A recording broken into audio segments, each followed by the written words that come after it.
Good evening. Let's call to order the Bicycle and Pedestrian Advisory Commission meeting of July 17th, 2025 at 6:38 p.m. The city strongly denounces hate speech and does not tolerate disruptive behavior in our meetings. Sunnyvale prides itself on the rich diversity of our residents.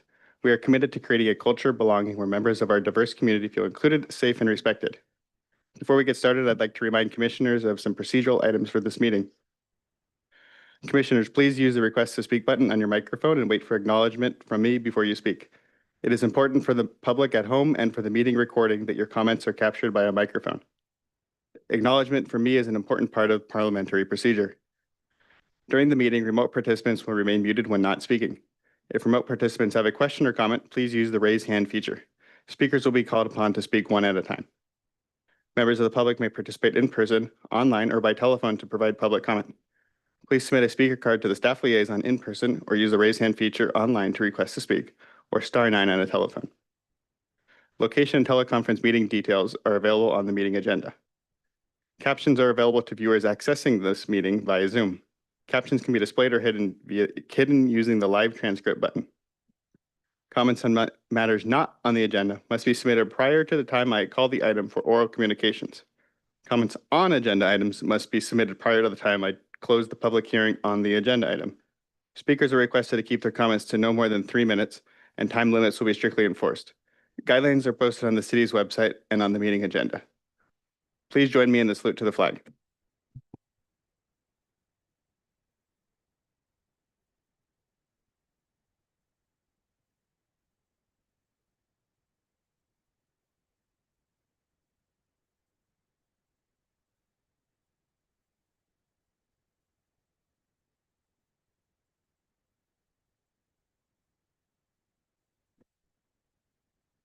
All right, staff, may we please have the roll call? Commissioners, please request to speak using the microphone now. Staff liaison will unmute you when you are called.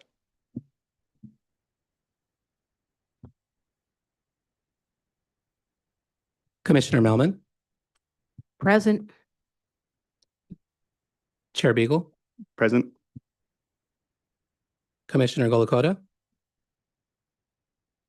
Present. Commissioner Wilson, Present. and Commissioner Haveman. Present. And we have Commissioner Bonet absent with an excused absence. This evening, we have study session items on the agenda. First, we have 25-07585, annual reporting on collisions involving pedestrians and cyclists. Staff, do we have a presentation this evening?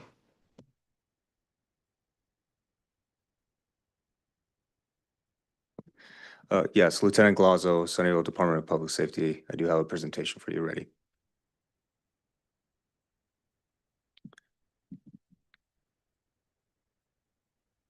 While they're getting that up, I want to introduce myself. My name is Lieutenant Juan Galazzo. I'm in charge of the traffic safety unit of the city. With me, I have Officer Larks. He is officer on my unit. There are 4 people in my unit. That is myself and 3 officers. We are in charge of ensuring traffic safety throughout the entire city of Sunnyvale. Oh, there it is. All right. Next. So our 5-year pedestrian and bicycle injury collisions data is here is our historic 5-year. 24, it has evened out to where 23 was for the most part. If you note the fatals, we have had 0 and 24 for bicycles and pedestrians, 48 and 41 injuries, and total of 51 pedestrian and 53 total collisions involving pedestrians and cyclists. In 2024, we've had a few major collisions. The vast majority were motorcycle, vehicle, and 1 vehicle into building. We do have one, as you note there on October 20th, vehicle versus pedestrian. In our log here, we did note it as a vehicle versus pedestrian. However, upon further investigation, the cause of death was not due to the collision. This was a male subject in a wheelchair who was crashed into by a vehicle. There were environmental conditions that happened during this collision, and I believe he passed several months after the collision due to medical conditions, not due to the collision. I added it here because initially we did respond out to investigate it, and eventually were notified. Sorry about that. Eventually we're notified that the gentleman did pass due to his medical conditions. In 2024, these are all estimates, and the reason they're estimates is because the only stats I can pull are stats or that come from electronic citation data. If an officer writes a paper citation, traditional paper citation, I cannot pull those stats. So these are all from electronic citations. For traffic complaints, in 2023, we had 384. In 2024, we had 463. 185 of them are to be speeding violations. Neighborhoods, residents from neighborhoods complain about speeding issues in their neighborhoods. Quite a few others, stop signs and school zones, requesting our attention at schools. Our citations issued, we issued 4,363 citations for moving violations. Anything that carries a point is a moving violation, such as speed, stop signs, failure to yields, and other violations such as that. 8 pedestrians were cited for jaywalking or crossing out of the crosswalk. And cyclists were cited, 90 cyclists were cited for signal violations, red lights, stop sign violations. Common violations that we saw in regards to pedestrians. This is now vehicles versus pedestrians, or pedestrians causing the violation. So the most common one we have are failure to yield right of way of speed pedestrian in the roadway. That could be within the crosswalk, outside of the crosswalk. There's many factors that play into that. Unsafe speeding around pedestrians, such as the downtown district or any school zone. We made it a big enforcement effort to enforce speeding within school zones, particularly because of the cyclist traffic and the pedestrian traffic in those areas. Other issues were unsafe starts. An example of that is there's a pedestrian in a crosswalk and in a signaled intersection, and the light goes green. The driver's anticipating the green light, so they go through when the pedestrian's in the crosswalk. That's an example of that. That's an unsafe start. And of course, the most obvious one is the crossing guard violations.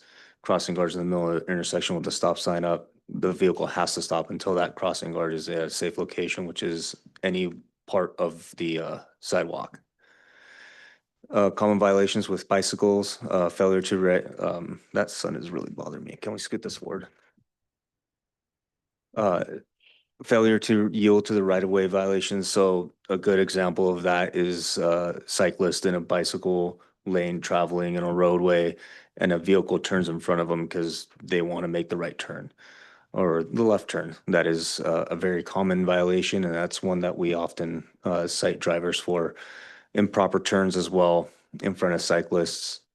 What we see cyclists doing is riding their bicycles on the wrong side of the roadway. It's particularly dangerous, especially on major roadways such as El Camino, when we have a lot of entrances and exits of driveways. Drivers aren't looking in the opposite way because they're not anticipating it. And also signs and signals. One of our major complaints this year was an intersection on the north side where residents were complaining of cyclists not stopping at a stop sign. And we had to make that an enforcement focus as well.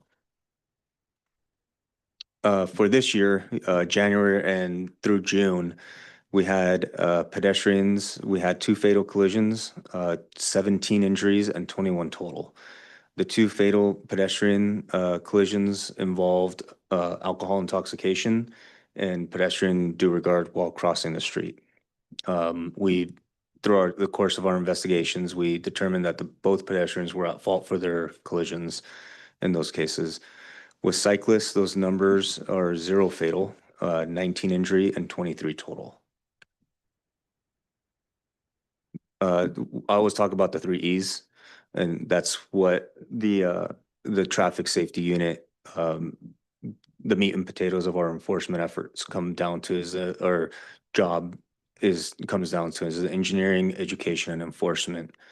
The engineering aspect of it is I often coordinate with Department of Public Works on evaluating potential engineering improvements. Some of those improvements, this year I was out at Sunnyvale Middle School and I noticed there was a major problem with vehicle traffic and causing a significant safety concern for pedestrians and cyclists in the area. What I ended up suggesting was limiting turning movements to improve the flow of traffic, which has increased the safety corridor in that area. And we saw a significant decrease in close calls. And we did cite a lot of people for violating those turn restrictions. And through what we saw is through the year, we started citing less and less and less people. And it became a much safer area for the children going to and from school. Education, we use social media to supplement traffic safety education. We also do in-person traffic safety education and school and bike pedestrian safety presentations. What those presentations consist of is we would go to the schools and we'll teach children how to safely ride their bikes to school, to and from school, and how to cross the street by watching vehicles. Why we focused heavily on that is because I like to put trust in adults driving vehicles. With children, their ability to assess a dangerous situation is much less than an adult that has a lot more life experience. So if we could teach children to be safer, we can create a better environment for them using our roadways and our crosswalks. Our enforcement, such as last year, we have the return of countywide group enforcement. We participate every month in it. In August, we will have ours in the city of Sunnyvale. We'll have almost every agency in the county here with their motorcycles, and we're going to focus on primary collision factor citations such as speeding, right-of-way violations, red lights, stop signs. This is all inclusive with the directed traffic enforcement operations and the special enforcement campaigns. How it gets funded is through the Office of Traffic Safety Grant Program. This gives us money to help us with our enforcement efforts in DUI, distracted driving, bike ped, and primary collision factor targets. One thing I'd like to highlight is in 2 weeks, when we come back from that conference, we're going to have I think it's on the next slide. So that right there, pedestrian decoy operation, we're going to focus on 4 crosswalks in the city where we're going to have a pedestrian decoy, and we're going to cite drivers who fail to yield to the pedestrians, because that is a pretty big issue. People are in just too big of a rush to get to where they're going, and they're not paying attention to pedestrians and cyclists within crosswalks. Again, we're very heavy on school zone enforcement. We need to protect children and adults that are going to and from those school zones, as well as other areas in the city. For bicycles, we have bicycle lane violations. We tend to focus on the main bicycle lanes that we have in the city, which the newest one is Sunnyvale Avenue. People love to park in that bike lane. For some reason, they love to park in there. And every time we go to any of these schools or just riding around, if there's a vehicle parked in the bike lane, we will cite it. That is a zero tolerance for us.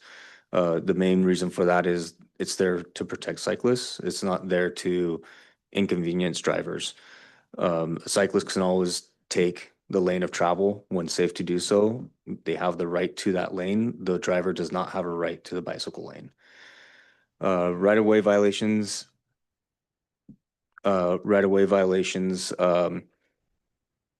It's ongoing and based on traffic flow. This morning when we were out there trying to enforce traffic, it seemed like nobody wanted to come to the city of Sunnyvale. until later in the afternoon where traffic really picked up. So we tend to focus our efforts in certain parts of the area based on traffic flow. And for more information, you're always more than welcome to email me. My email is right there. You could call my direct line and leave me a message and I'll try to get back to you.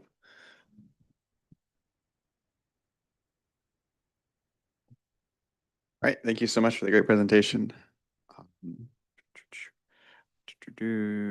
As a reminder to my colleagues, please request to speak by using your microphones. I will unmute your microphone when it is your turn to speak. Once finished speaking, please mute your microphone. Are there any questions from the commissioners? Up first, we have Commissioner Melman. Yes, the gentleman in the wheelchair who underwent a collision, although the immediate cause of his death was not the collision with the vehicle, since I don't know what he exactly died from, considering that he died within like 3 months, I think you said, of the collision, or within a month or something like that. 2 months, I'm within gonna two. have Officer Larks respond to that question. Okay. But is there? So the question is that even though the immediate cause of his death was not the collision, that the collision could have been a contributing factor in his death within 2 months. Even though he died from his existing underlying disease, it could have been exacerbated by the collision or whatever it was. I mean, not having the information.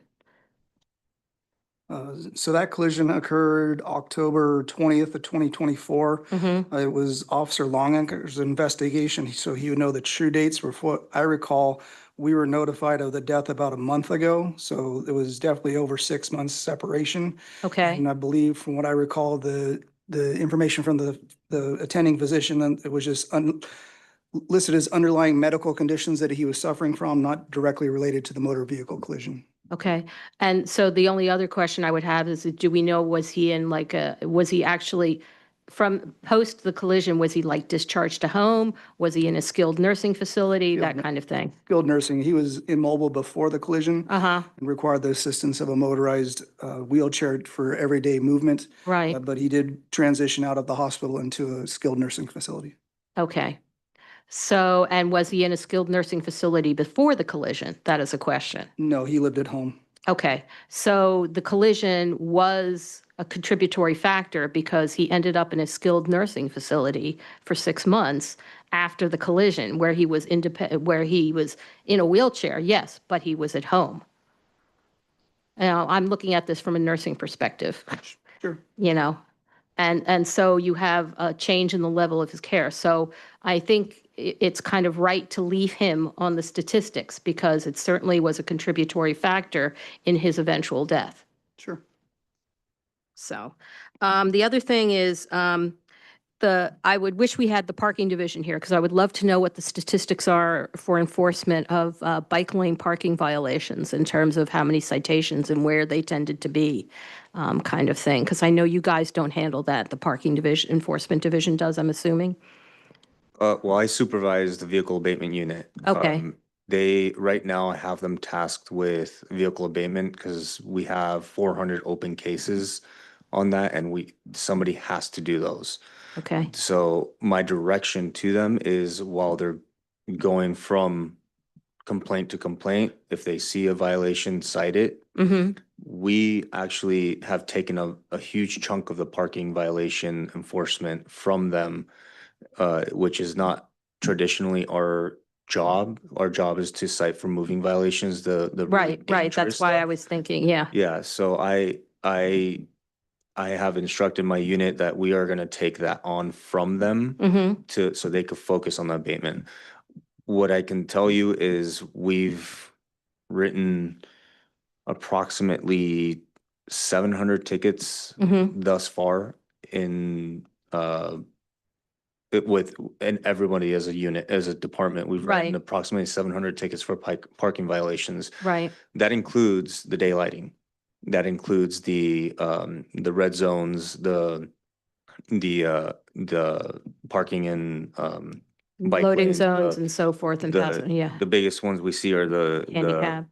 the door dashers that I'm just parking to drop off. Well, there's other parking you can take. Right. You're not gonna take a parking spot on Matilda, force a bicyclist to go in the number 3 lane. Right, right. I've already told them we have a very strict zero tolerance policy on that. Officer Larks and I often have an informal competition and we see how many we can cite. And he often wins, but you know, I'm a supervisor. I have to be behind a desk sometimes. Yeah. But I can't give you the true number, but it has increased dramatically from years prior because of that direction. I would just be kind of interested if there was like a heat map somewhere of the number of that specific type of citation, and where they were located. So, in terms of areas enforcement, so that we could point you to other areas that might be neglected, kind of thing. I wish I had that program, or I wish the program had that capability, but the program that I pull stats from is very basic and bare bones. It'll tell me how many parking violations. But it won't tell you Which I- where the location of the it won't. violation was? It won't tell me the locations and it won't tell me the type of violation unless I individually pull every single citation. And that is a lot of Oh, so you citations. can't search under a specific violation code? I cannot, no.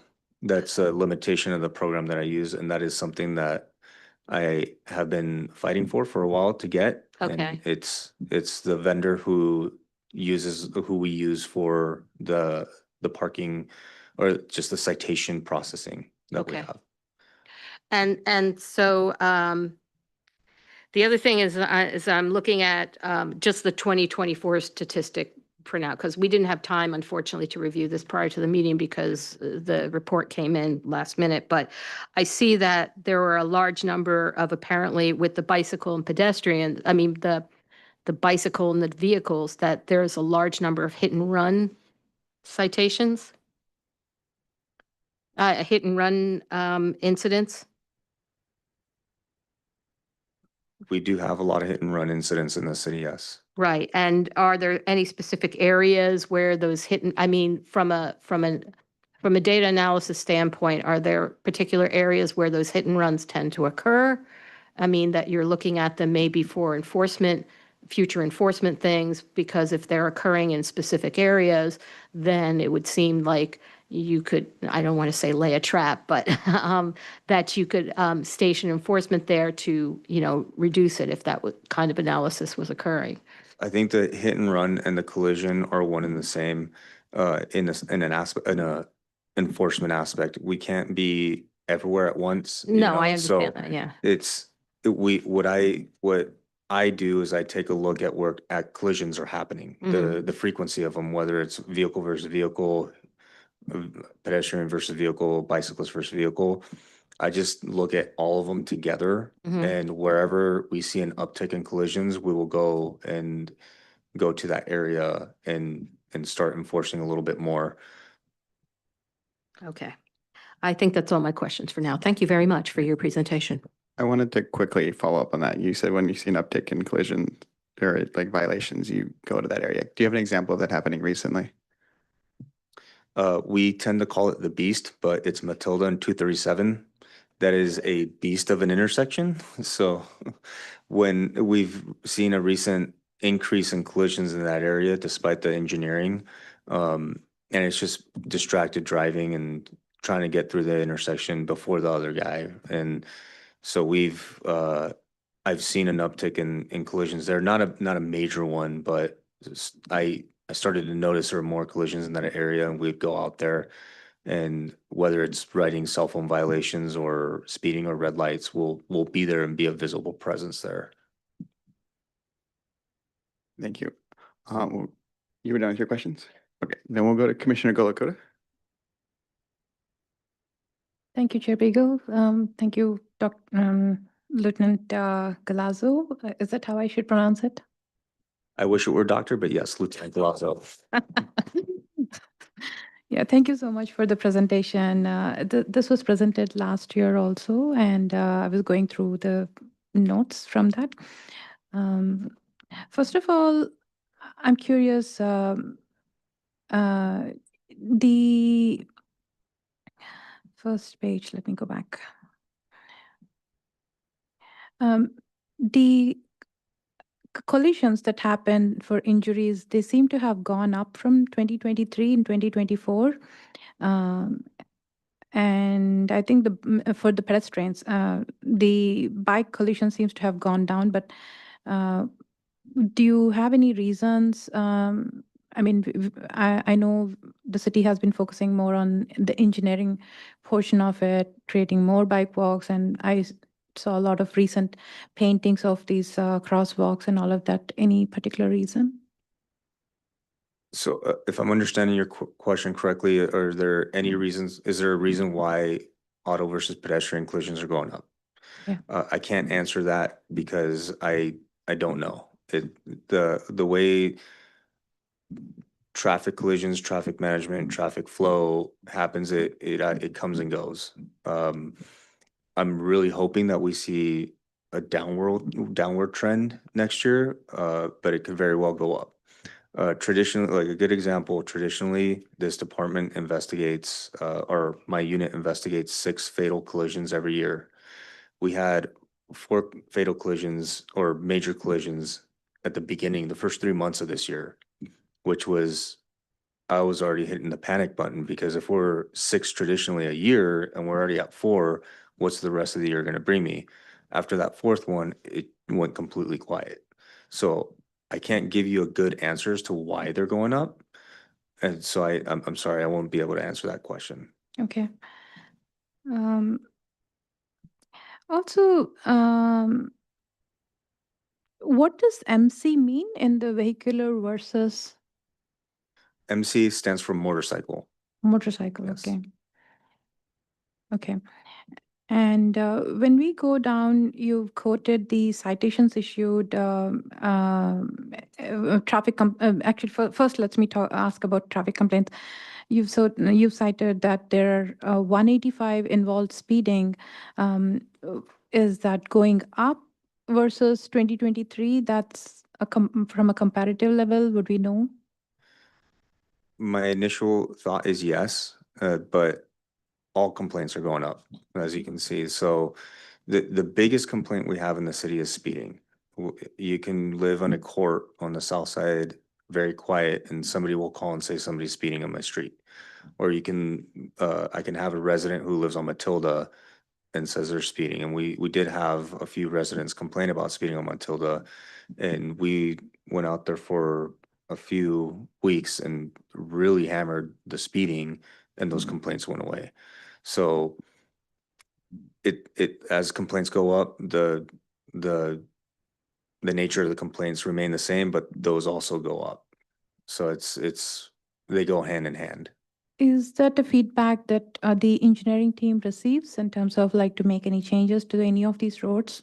So I often speak to the engineering team about all of the complaints that I get, and if I see something that could be changed for the better, I will give them that feedback. Ultimately, they make the decision based on the rules that they have to follow. But one of the biggest things is, we have a lot of complaints of speeding, but the enforcement of it is difficult because we have to follow an engineering traffic survey, which has to be certified through the court. And we've been working together pretty diligently on updating all of them so we can really enforce the major thoroughfares first and then enforce the other ones as well. In your observation, where is the speeding happening more? Like, have you identified any areas where the speeding is a bigger problem than others in the city? Yes, so speeding happens everywhere in the city. However, the most egregious speeders are on the bigger roadways with more space, more longer straightaways. We often go to Central Expressway and we catch people driving 30 miles over the limit there, which is insane. The other 2 months ago, I was on the north end of the city by the Smart Station on Caribbean, and I cited somebody going 98 miles an hour in a 45-mile-an-hour zone. So the speeding, the bigger speeding violations we see happen in the bigger thoroughfares. The other speeding violations we see are school zone areas in the mornings and afternoon, people trying to rush. We do have a zero tolerance policy for speeding in those areas as well. But El Camino is a big speeding thoroughfare. If we were to take the density, like, the percentage of speeding that is happening, would you consider El Camino to be the biggest problem area, or Central Expressway, or Matilda, or? I would consider Central Expressway to be Okay. the biggest contributor to speeding. Last year, the officer that was present here said you are a force of about 4 officers. Is that still the case? Yes, we have 4 officers, myself included. So 3 officers and then a lieutenant myself. Okay. And one of them's in training right now, so he will be on a motorcycle very soon. And then there'll be 3 on motorcycles to respond everywhere, and then including myself as well. Okay.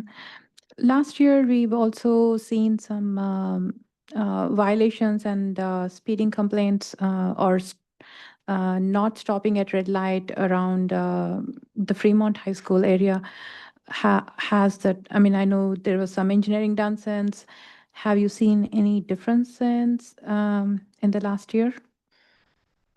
Unfortunately, the school zones are going to be the school zones. People are in a rush to get their children to and from school.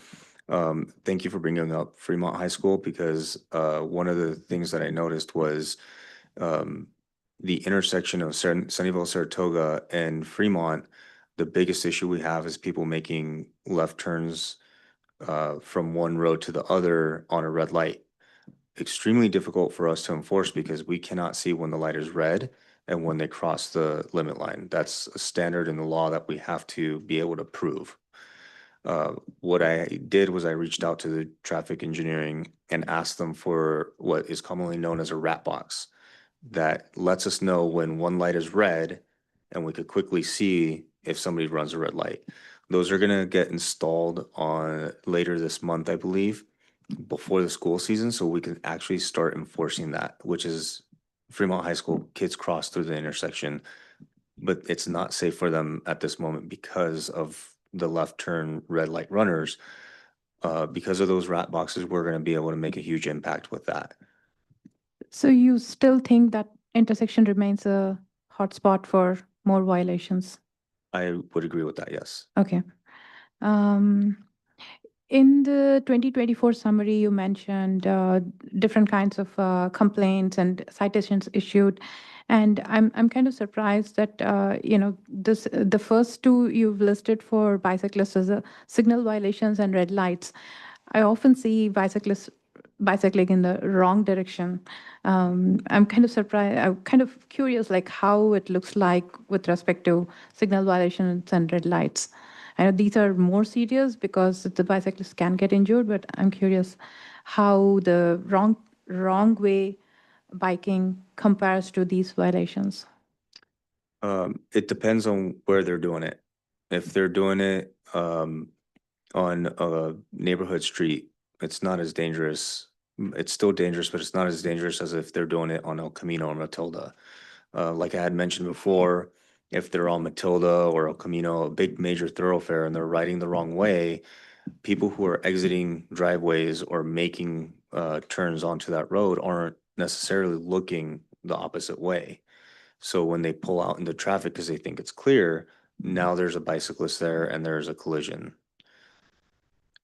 But have you, when you list the citations, would you know by category, like for what the citation is, and do you know the percentages of? Like I mentioned before, I don't know unless I pull each Okay. individual. Yeah. Okay. Mm. Last year I also mentioned that, it would be really nice to see these the citations and the collisions in a map versus a data dump, because it's literally a lot of time to go over each of them, map them out, and kind of figure out where these are occurring. I remember last year we've talked about an intersection on Wolf where a signal light was installed, and uh, they said the collisions kind of went down. Like, I was wondering, in the data that is there this year, have you found any particular intersections that are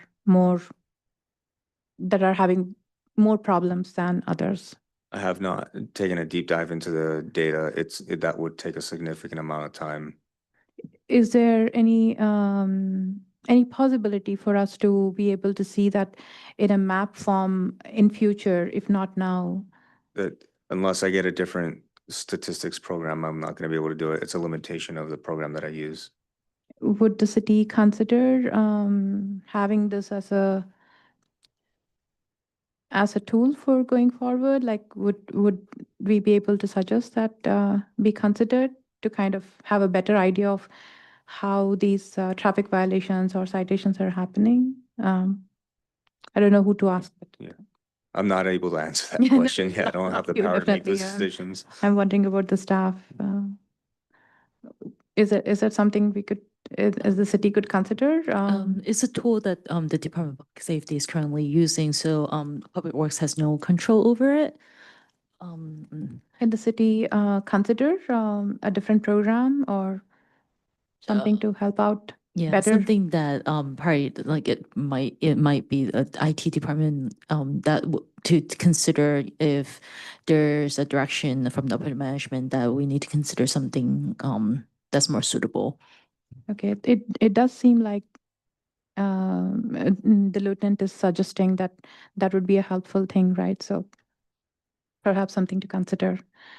Yeah, I think that concludes my questions. Thank you. I want to jump in on that thread really quickly. Is the raw data available for a member of the public or say someone on the commission to look at and use their own tools if they'd like to? Or like if maybe if DPW or DPS, I mean, doesn't have the tools or capability or the time to do this, could someone else access this data? Yeah, I believe in the past we used to provide that in Excel, but CSV, but for some reason the program that I use is not allowing me to use it. It's a program based on built on Access, Microsoft Access, and there's no support for it. So I tried a million different ways to figure out how to pull it for that, and I wasn't able to do it. My program just freezes up, shuts down, and I have to restart my computer every single time. So this is data that the city government has but can't accurately retrieve. In the past, I have provided it, but I haven't been able to do it this year. For some reason, there's a miscommunication with access and everything, and my computer does not like it. So what would the city do if they got an FOIA request for this data? They would provide what I provided you, which was the breakdown of everything. Okay. They wouldn't, so it wouldn't, but it could be the breakdown for all the collisions, not just the filtered stuff that you provided. Correct. Yes. And I can also provide that through the request as well. Actually, it'll go through records and they'll ask me to do it. So. Okay. Okay, then we will jump to Commissioner Hiefman for his questions. Okay, thank you. Very good presentation. First question I have is on page 4, when you talk about jaywalking. It's actually legal to jaywalk in a safe environment now, according to state law, right? So And I'd like to say that yes, in a safe environment, yes, it is. okay, and so these jaywalking citations, they did it in an unsafe way. Correct. Usually it's when the pedestrian jumps out in front of traffic and nearly causes a collision or forces vehicles to stop. Okay, good. And I also had the question about the data, if it could just be presented in a spreadsheet. But I understand now why. Yeah, I agree. But I have a question about that. Has anybody looked at what other cities are doing? I mean, are there other applications out there, and do we need a study issue So to get this going? I work really close with Mountain View Police. The traffic unit over there and our traffic unit work hand in hand. They often come into our city, we go to their city to help. So they're actually wondering what we use because what they use is inadequate. And I tell them, don't use this because it's not going to work. I do want to add that my understanding is that the county of Santa Clara is also using the same software for collision as their collision database, and a lot of the various cities are also using this database as well.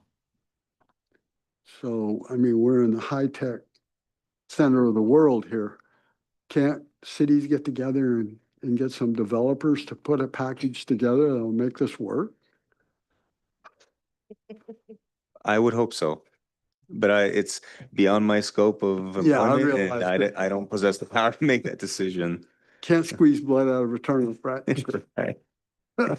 Okay, enough on that. Now, on the hit and runs, do those do those stay active? I mean, is there investigations continuing to try to find out who did it? Yeah, so we do investigate it to the best of our ability. A lot of the times there's very little suspect information. I will say the vast majority of hit and run collisions are vehicle on vehicle. We get very few that are vehicle versus pedestrian or vehicle versus bicyclist, but we do have a new tool in the city called Flock. So if we do what that is, it's like a dragnet of cameras throughout the city, and it takes data from pictures of vehicles. So if somebody were to be involved in a hit and run, and I show up and he says I was riding my bicycle and this white Subaru sideswiped me and threw me off, I can go into the system or have my dispatch look at any white Subaru that matches the description, and it'll data dump all of the white Subarus that drove through at that particular time, and it'll lead us, it's like a breadcrumb. It'll lead us to potential suspects, and through a process of elimination, we can figure out who a suspect is. We've had quite a bit of success with those, with using Flock. Unfortunately, the vast majority of the time is there's very little suspect information, very little breadcrumbs we can follow. When somebody says a white Honda Civic crashed into me, how many white Honda Civics are on the roadway, right? So the more suspect information we have, license plate, vehicle, driver description, the better off we are with our investigation. But we do investigate all of them to the best of our ability. Okay, I think that concludes my questions. Thank you. Thank you. Commissioner Wilson.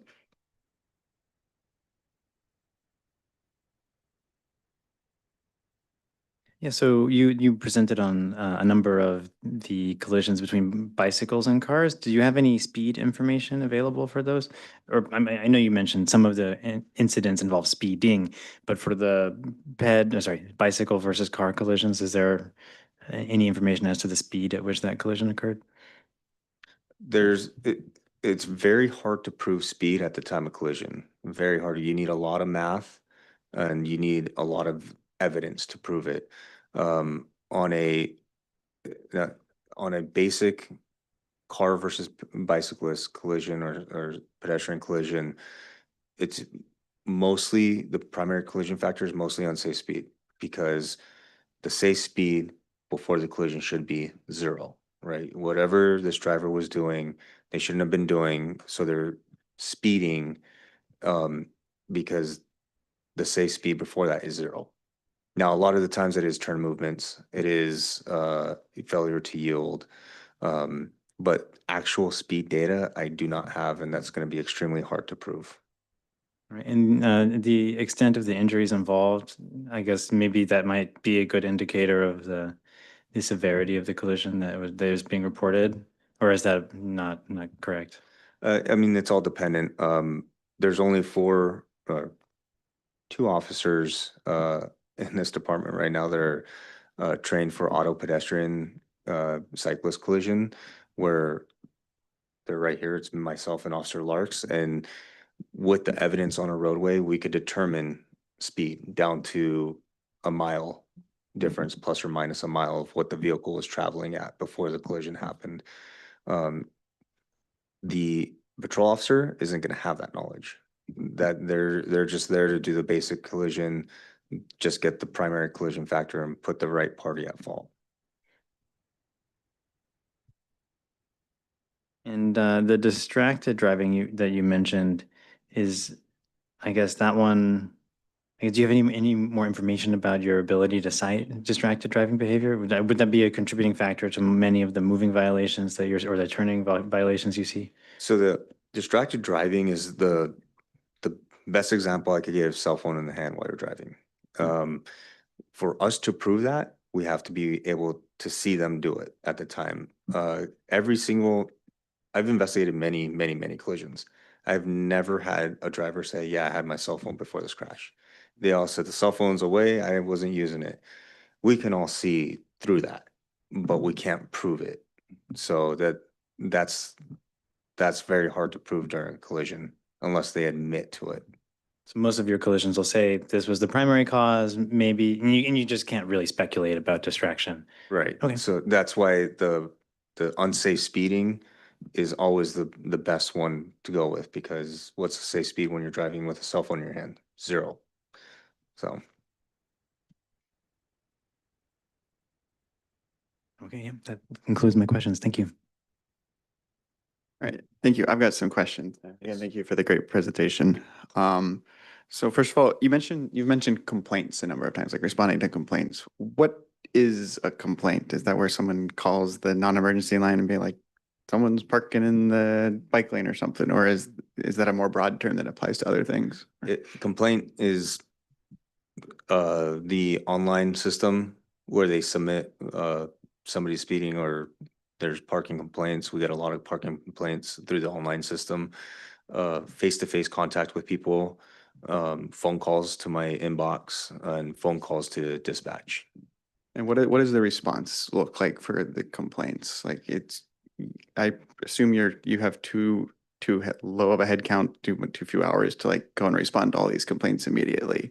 So like, do you try to follow up on every single one of them, or do they just kind of, you only get the time to respond to the highest priority ones and the rest just kind of get pushed aside, or like, how does that work? We try to respond to all of them, but keep in mind there's 486 complaints and there's only 4 of us here. I'm only on the street a few times, right? So we tend to take the biggest ones and go to those first. And then aside from that, we'll take a general area of where they're, excuse me, general area of where they're coming from. And we'll say we handled that complaint because we were in that area, because it's the same, just a few blocks radius type of thing.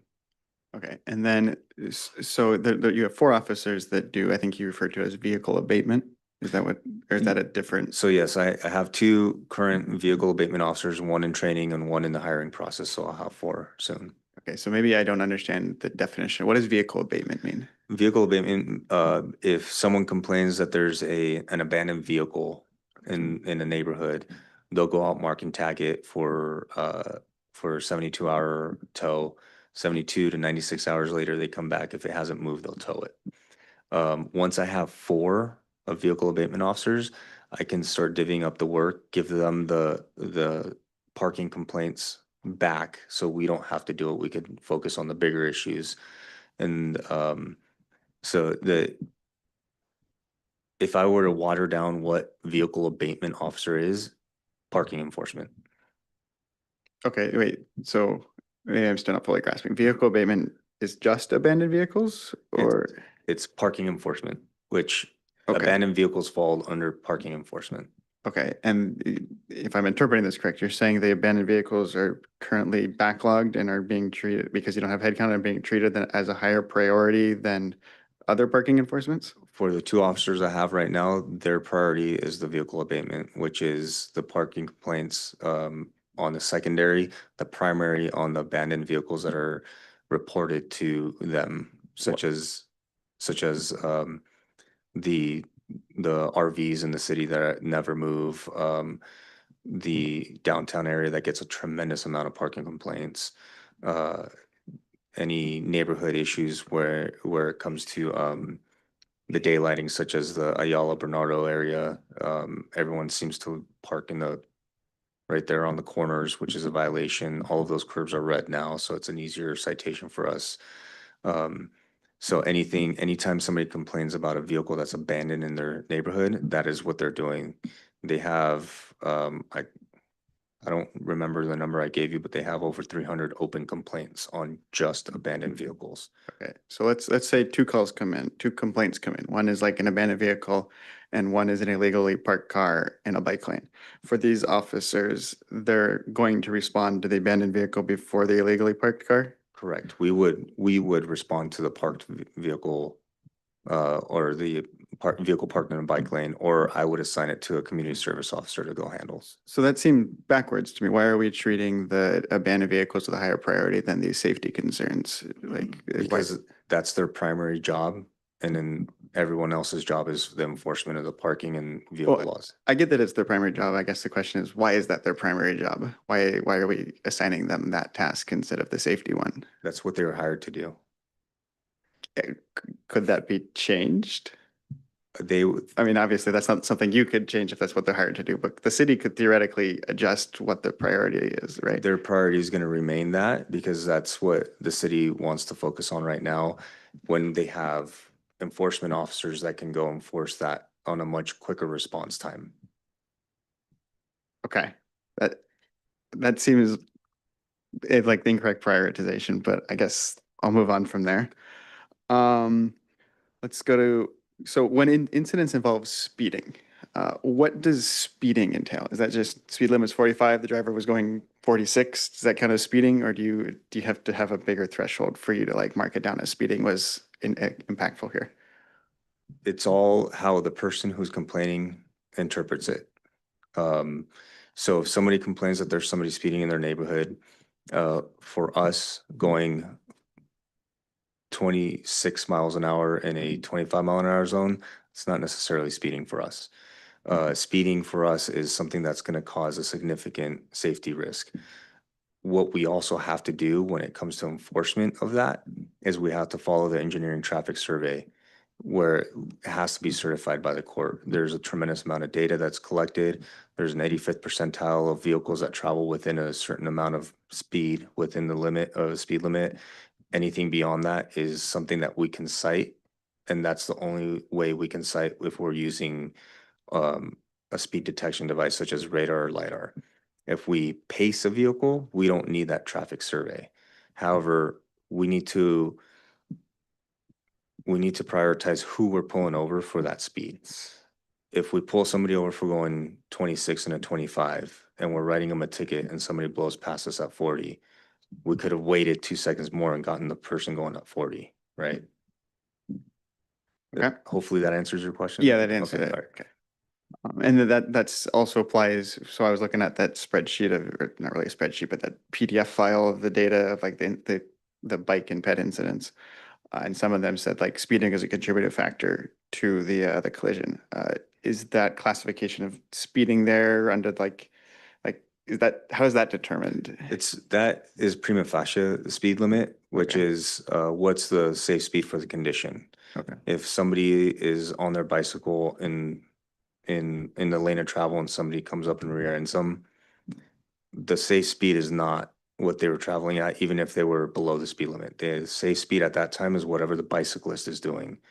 Whatever speed they're going, 10 miles an hour, that's a safe speed until they could safely pass that bicyclist. So it's really an open definition of when it's speeding. And it's all based on the prevailing conditions of the roadway. Okay, so if I understand correctly, the incident occurs, officer responds to the scene, and then they fill out some form of like what happened and like a little checkbox, speeding was a concern or not, and it's based on the officer's just understanding of the situation. They just at the time decide if it was speeding or not. Like I assume you can't get more nuanced than that, right? It's the best example I could give you, the classic rear ender. Somebody comes to a stop because of traffic ahead of them, somebody rear ends them. The safe speed is whatever the car in front of them is doing. So that's how we determine it. And yes, they do fill out forms for the collision, and then based on their training and experience and everything else in the law, they determine that this is the most appropriate collision factor. Okay. Thank you. And then I wanted to jump on one example of speeding that you mentioned just earlier. You said that someone was going 98 in a 45.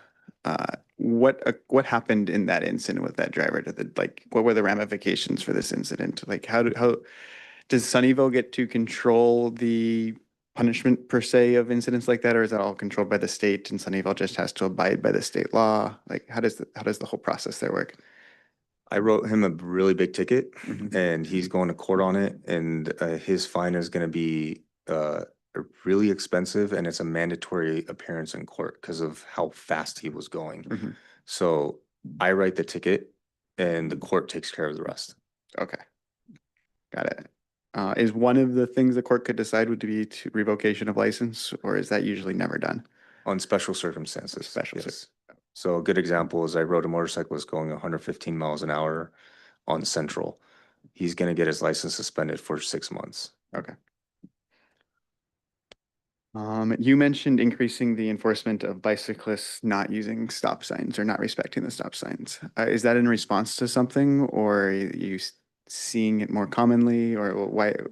You mentioned it. We've always seen it, Mhm. but that particular remark was due to a complaint from residents in the area. So from my perspective, and again, I know what the law says and I know what the proper procedure is for a bicyclist. From my perspective, it's often safer for the bicyclist to treat a stop sign more as a yield sign, because then they don't have to come to a complete stop. They're in the intersection for a smaller amount of time and they're in the conflict zone for a smaller amount of time. So like if you yield, you check left, you check right, and you are aware of your surroundings and you are aware there's no oncoming traffic, it's safer to not actually stop at the stop sign for a bicyclist. When you're enforcing this, do you take discretion into mind? Like, okay, there wasn't any traffic nearby, and when you're enforcing it, or are you enforcing it no matter what? Like empty intersection, no one's around, bicyclist slows down instead of stopping. Are you like, how do you enforce it there? We enforce it in a fair way as if they are a vehicle on the roadway per the state law. So I guess, how do you enforce it for vehicles? If you go through the stop sign without stopping, you'll get a ticket as well. Okay.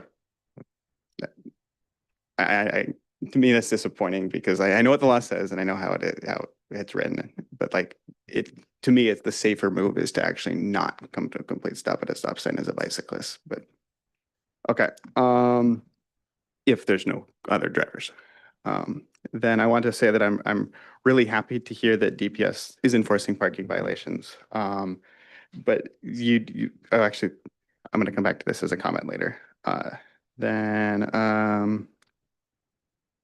Okay, you mentioned delivery drivers illegally stopping, and you've been enforcing this recently.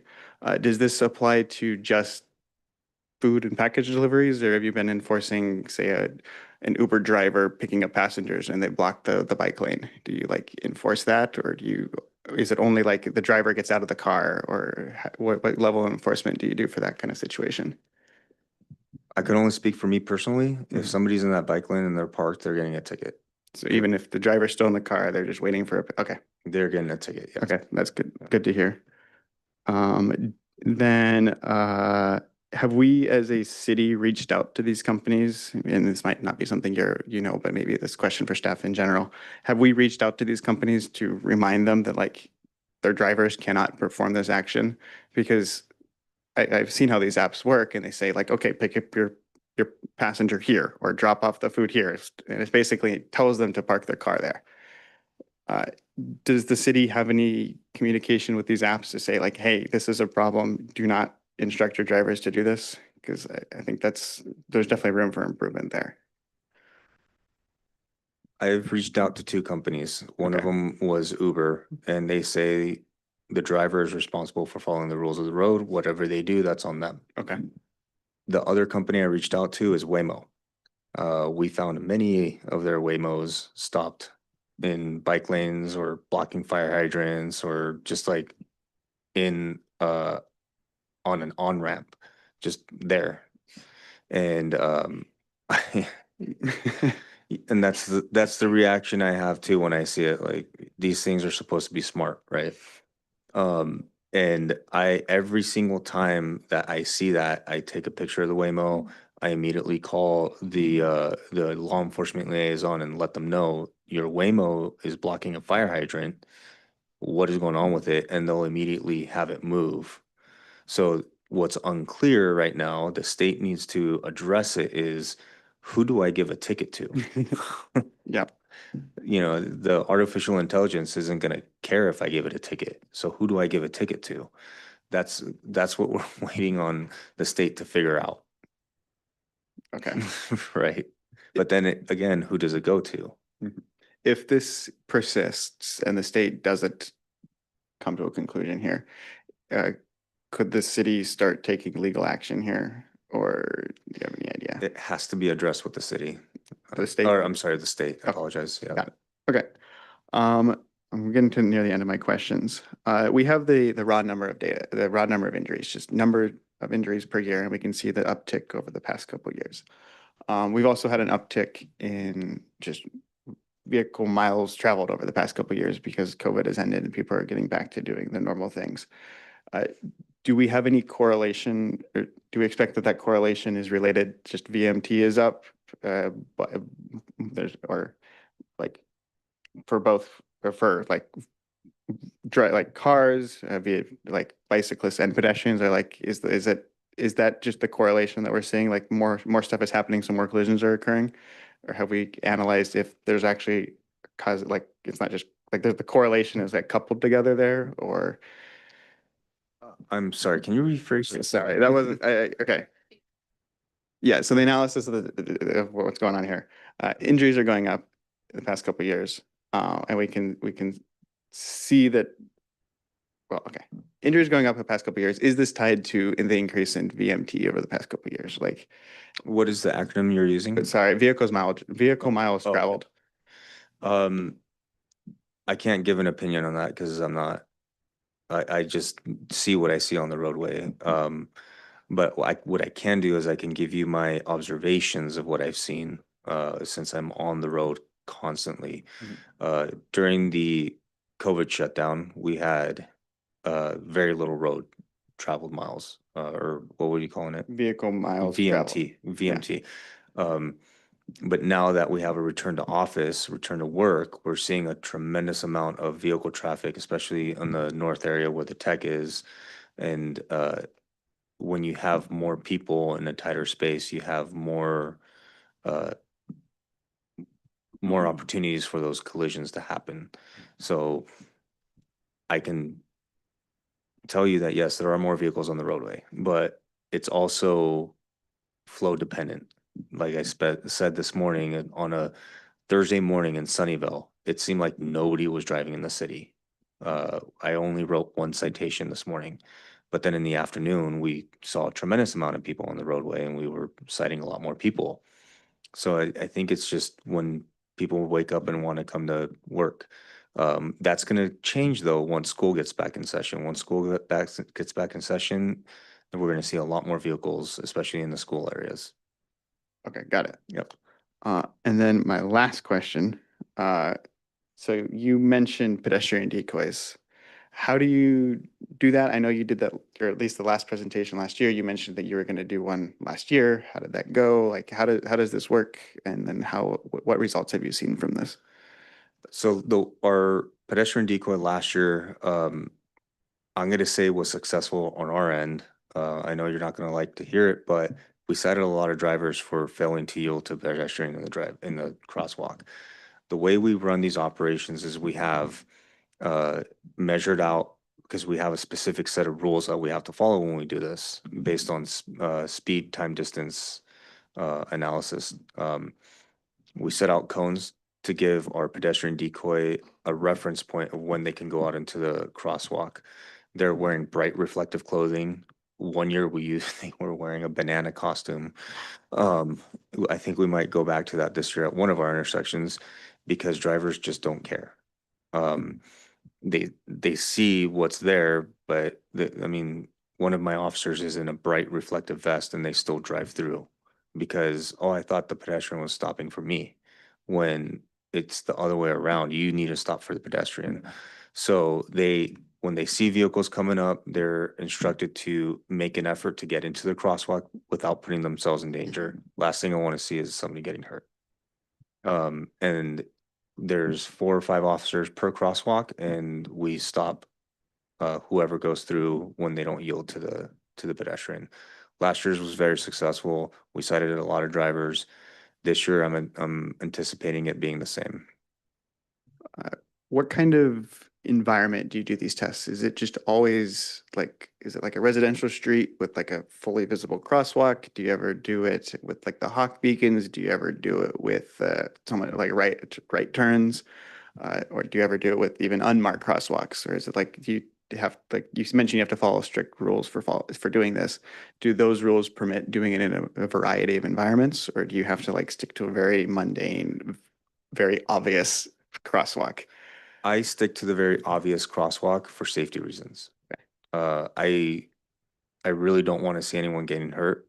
So the marked crosswalk, I really like working the hawk beacons. Those are the most obvious for telling drivers you need to stop. There's even signs that say you must stop when it's red, and they still don't stop. I choose those on purpose for safety reasons. Safety for the people For performing? the decoy, Yeah, okay. yes. Yeah, I would love to see a way to safely do it for like right turns or unmarked crosswalks, but I guess if safety is a concern, that may not be possible. Maybe like a little cardboard thing that goes across. I don't know. I wouldn't But- allow that to happen.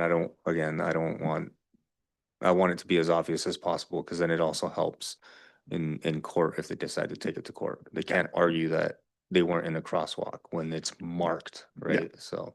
Okay, got it. All right, that is the end of my lengthy questions. Thank you for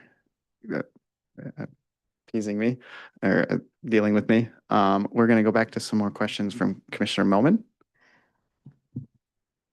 So if we go back to slide number 2 in your presentation, where we were looking at the 5-year bicycle and pedestrian injury collisions, and leaving out 2020 and 2021 because those were the prime COVID years, I can see that the overall number of collisions and injuries really hasn't statistically changed that much, which kind of doesn't speak well for our Vision Zero policy. I would ask, between the Public Safety Division and the city, is any sort of analysis go on between you guys in terms of like looking at these statistics and determining what interventions may or may not need to be done to bring these numbers down? Because as far as I see, they're not really budging. So, It's between both of you. So you so I know you're relatively new to your role, but so public safety provides these statistics in terms of the injuries and collisions. And I don't know if we have a traffic manager overall in the city, do we not? Or do we have a We currently have an interim traffic manager. interim traffic manager? So does the interim traffic manager look at these statistics and then? So to answer your questions, so without looking at these statistics, we are working on implementing a lot of the improvements, implementing engineering improvements across the city to try to improve safety for users of the road. You know, we've been implementing a lot of like signal improvements that will help the pedestrian cross signals. Right. We've been implementing a lot of like we call curb extension at intersections so that pedestrians are more prominent, Right. visible to drivers. We are implementing more crossing improvements. You know, you see we have beacons out there to alert drivers. So we're implementing the, like engineering improvements for that aspect. And at the same time, we are also going to be rolling out some in the work. I mean, this is going to be the next presentation. Right.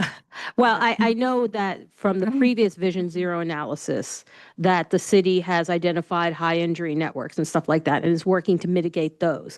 But what I want to know is, from this information that is ongoing, does the city reanalyze their locations where Yeah. there's like collision? Right. Like, not necessarily for every single collision.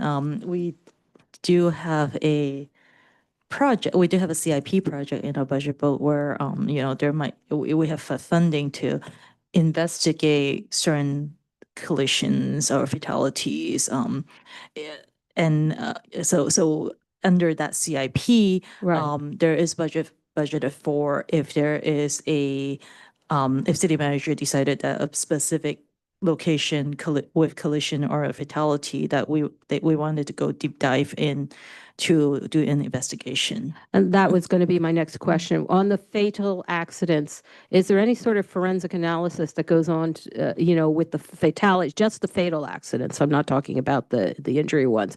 Is there any sort of rigorous forensic analysis of the accident or the collision, I should say, not the word accident, of the collision, to determine what forces were at play in terms of the physics, the visibility, the driver behavior, the pedestrian or cyclist behavior, et cetera, et cetera?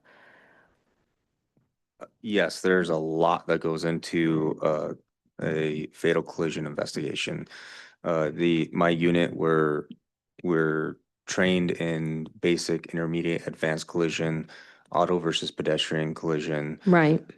and bicyclist collision. We are going to be sending someone to reconstruction, and what all of these classes help us do is do that forensics.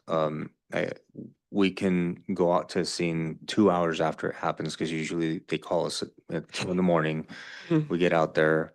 We can determine based on the evidence that we see Right. how fast the vehicle was going down to almost a mile. Right. And we could take that. We could take the vision obscurement of a windshield. We can take the vision obscurement of the lighting of The sun roadway, and the sun. yeah. We could take all of that into account and come to a conclusion of who was at fault at this. Okay. And Sorry, go ahead. sorry. So the dark secret is my master's degree is in forensic science. That's why I'm asking. Yeah. So the question is that of these fatal accidents, have there been any citations or lawsuits in regards to vehicular manslaughter or anything like that? I mean, what was the highest level of citations issued with respect to these fatal collisions? It can range from a recent one, a gentleman got 280 hours of community service for running a red light and killing a motorcyclist, to a DUI driver who nearly killed someone but didn't, and he got 6 years in prison. So what we do is we recreate the scene. Right. We do all the math for the DA. Right. We put it all together in a 60-page report. We give it to the DA. And they decide And they decide what happens. I would love to question the DA as to why the motorcyclist fatality was not prosecuted as a criminal act as opposed to the drunk driver. So it was prosecuted as a criminal act, and I stand with you on frustration with that one. When I got notice of that, I could not believe it. Okay, so that was a different thing. With respect to the high injury incidents, not the lower level of injuries, but those incidents of bicyclists and pedestrian and vehicular collisions where there is a severe injury, not a fatal one, but obviously a major traumatic injury of some kind. Do you know what percentage of those kinds of incidents have resulted in a significant citation? In the time that I've been in this unit for nearly 3 years, I believe, so aside from the DUI, Right. where the gentleman did not die, I've only been involved in one other investigation where somebody actually had a criminal charge and they had to answer to the court system. But it happened a while ago and I cannot recall what it was. Okay. So I would love to be able to correlate. I mean, when I'm looking at the list, sorry, of the incidents, if I have to go back to it says, it's hard to read it, but I'm trying to see if there is, so the citation that I see here is like improper passing, pedestrian right-of-way violation. Does that reflect the highest level citation that was issued to that person? Are you referring to the list of all the collisions? Yeah, the summary, So yeah. that just shows you the primary collision factor. It's Oh. not going to show you the disposition, whether officer cited the Oh, driver or not. okay. Is there any way we can correlate the data as to whether or not these drivers and or, if there was a pedestrian at fault for some reason in an incident, as to whether any citations were issued? I would have to look at each individual case. Okay, so there's no way that that the Public Safety Department could actually correlate. Actually, I think in there it does say if they were cited or not. I can't. Yeah, I'm remember. trying to figure that out.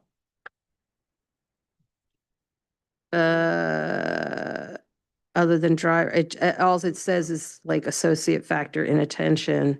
And it has the citation number. Well, I guess the incident number. I want to say citation number. We're going to pull it up here in a second and see if I can identify that section for you. Yeah. Sub laser pointer. And just as an aside, when I was just kind of looking at the 2024 data, I noticed that Thursday, Friday, Saturday, and Sunday seems to be the highest dates for cyclist versus vehicle collisions, and that the largest percentage of them for those days occurs in the afternoon. But for Mondays and Tuesdays, and Wednesdays, it seems to occur before noon. So maybe you can tailor your enforcement operations or something to start looking at, certain areas of enforcement for the morning and certain areas of enforcement for the evening. Especially, it seems to be the after dark, after the 1900 hour kind of range. So one of the new things that we started doing in the unit was I have an officer staying to capture the evening commute. Mhm. The problem is we're on motorcycles at night, not very safe. I ride a motorcycle too, so I know. I'm preaching to the choir. So, Yeah. we are starting to capture some of that evening commute in our enforcement efforts. And Mhm. there's going to be a few times, hopefully before it gets too dark, and when the time change happens, where all four of us will be out in the evening commute. Okay. Okay. So, on here, if you can isolate where it notes whether or not a citation was issued, that would be great in trying to understand this. I wish it had like a header. I think I mentioned this before and I realized it's your system. You said this system, what's it called? Axios? So no, it's Crossroads Analytics. Crossroads. They use Access. Access, and that it's an MS Access, and nobody supports MS Access anymore. Every time I bring up an issue with the system, it takes quite a while for IT to figure out what the problem is, and that's them contacting the vendor and figuring that out together, and then I come back the next day and it works. Right. I'm not So, an IT guy, so I don't know. I'm just wondering if there's anyone, it would be interesting to get city IT in to talk to us about this system at some future point as a possible question, because I would like to know what the support is for the system. I mean, I realize all these cities are using it, but I honestly don't know. I mean, I personally have not used an MS Access database in like 10 years. So, Yeah. So there's other ones out there, and I'm just wondering if it's even supported by Microsoft anymore. Yeah, that's a great question. I Yeah. wouldn't No. know. And getting back to this collision Yeah. summary report, I do not see where it would say cited or not. Yeah. So I don't know if that's a column you can add as part of the selection order. There's no way you can. Okay, never Yeah, mind. That answers that question. I'm so sorry.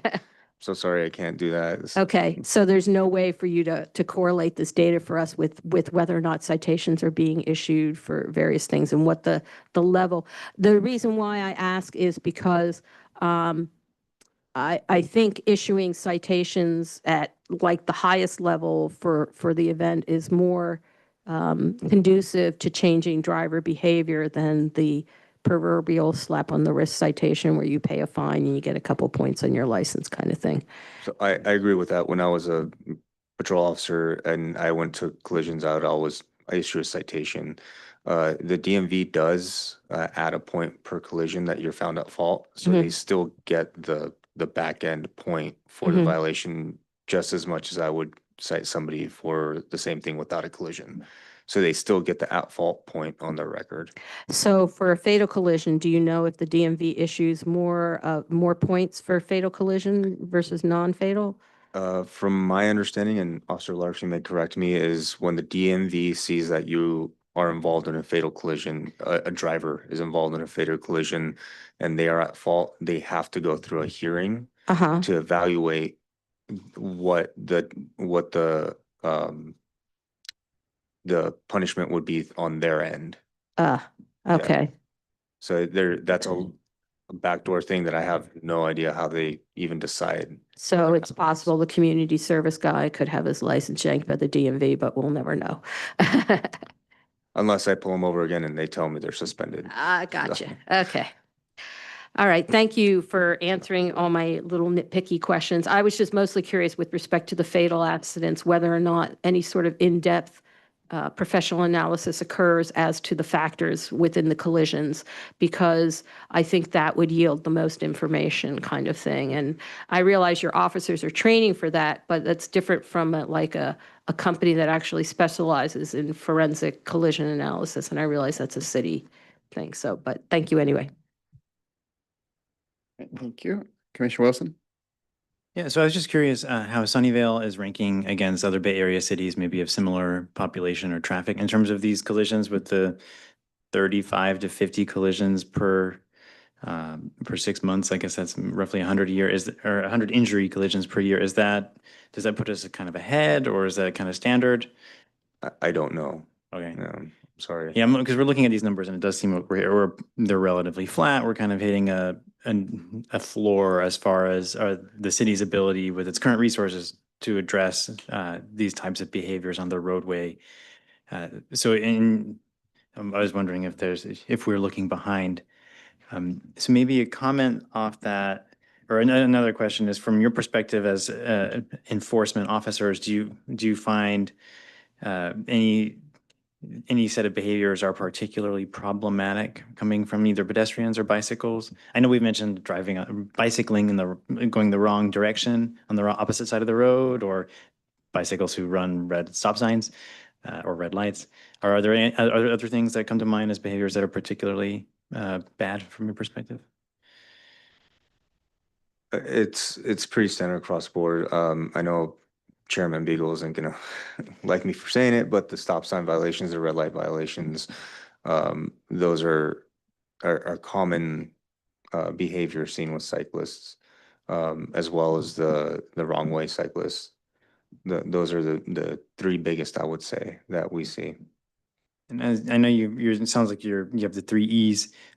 As far as education is going, do you have ongoing efforts? I know you mentioned the teaching in the schools, these kind of traffic seminars, but do you have a desire to grow or pivot to education programs that you're currently operating? Yes, I'm working with our Safe Routes liaison to create a bicycle safety class where, similar to this, I'd present what we see and how to change that behavior and what the possible consequences are of bad riding behavior and bad crossing, or unsafe, let me rephrase that, unsafe riding behaviors and unsafe pedestrian behaviors are. So I'm working with her to schedule something, and that'll be funded through the Office of Traffic Safety. All right, thanks. Yeah. Right. I have one final question before we move to public comment for this item. You mentioned that you now have one of your officers doing the evening hours for just patrolling and citations. Does that mean that there's no one doing this at night? Is it No one in the traffic safety unit. no one? What does that mean? Are there other offices that are doing this? Yeah, other officers, daytime, nighttime shifts, they write citations. We're actually strongly encouraging them to do so, because of those 400 plus complaints we have, a lot of them are in the evening, and we can't be out at 2 a.m. So we encourage them to go out and do traffic enforcement and help us out. You know, Oh, okay. we have just 4 people. Okay. If I But was given a blank check, I would ask for 2 more, but you know, it's beyond me to make that decision. okay, it's good to hear that enforcement is happening at Yes, night. it That was a absolutely big is. concern there. Is like, Our citation numbers are actually up about 38% from last year because of what we've been pushing patrol to do. okay, perfect. All right, thank you. Mhm. That is the end of the commissioner questions, and we have a number of public comments for for this item. Let me get back to my script to read what I need to say. All right. Hmm? Okay. Okay. So if no more questions from my colleagues, I will open public hearing and take public comment at, it is 8:03 PM. A reminder to the public, please submit a speaker card to the staff liaison, raise your digital hand now, or dial *9 on a telephone if you wish to address the commission.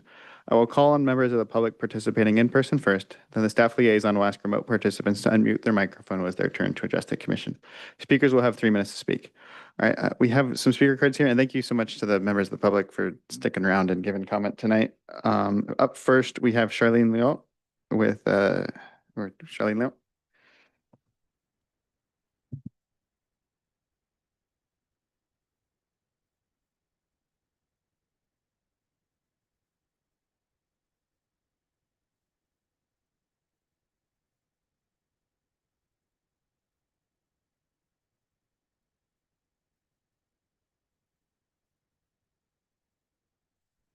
Hello. Looking at the bike car collisions in the last 5 years in Sunnyvale provided in this agenda item, many of them involved young school children trying to get to and from school. And I'm fearful for these children as well as their parents. And I admit I'm fearful for myself, for my bike ride home tonight. I'm disappointed that Sunnyvale's crash statistics remain flat or even growing since the 6 years that our city adopted the Vision Zero plan. As a city, we are not doing enough, and I have 3 recommendations for DPS. Number 1, given limited patrol time, but I am glad you're putting more time into parking violations, still, everyone's limited in time, and DPS, I think, should focus on enforcing driver behavior more than the cyclist or pedestrian behavior compared to what they're doing now. Vulnerable road users like pedestrians and cyclists will self-enforce safety, knowing that they will be the victims if they don't. Drivers, on the other hand, are typically not so careful because any crash they cause will unlikely kill or maim themselves. Because drivers can cause much more severe injuries, enforcement needs to be especially strict on them. I have submitted multiple illegally parked cars in the bike lanes over time, like around school zones, but DPS tells me that officers have limited bandwidth, which I understand. But if driver behavior can be improved, bike and pedestrian safety will follow. I suggest not citing cyclists or pedestrians at all, personally. They don't generally cause public harm. I also suggest giving feedback to the person filing the complaint, whether the complaint was handled, like the county sheriffs do in Cupertino. Up to now, I still don't know if any of my complaints were addressed. Number 2, one of the responsibilities of DPS is to suggest engineering improvements to DPW, and I'd like DPS to consistently keep that in mind. That is not the case today. When DPW asks DPS which road designs would result in greater road safety, DPS focuses on emergency response time and fighting fires. A recent example is the Tasman Bike Ped study coming before council later this month. DPS was against any bike ped safety infrastructure on Tasman. They preferred no change, which is no sidewalk, no bike lanes on a 40-mile-per-hour road with blind curves. Yet status quo is the most dangerous choice, and it allows the fastest response time. Prevention is the first level of emergency management. Please look at safety holistically. Look at how to minimize crashes, not just how to minimize response times. Finally, number 3, we need to keep track of dooring crashes. Dooring has been a problem and will continue to be a growing problem as we put more bike lanes within the door zone, like with the Hollenbeck study. So we need to keep up with those statistics to make better decisions in the future. Thank you. All right, thank you. Next up, we have Daniel Karpilovich, followed by AJ.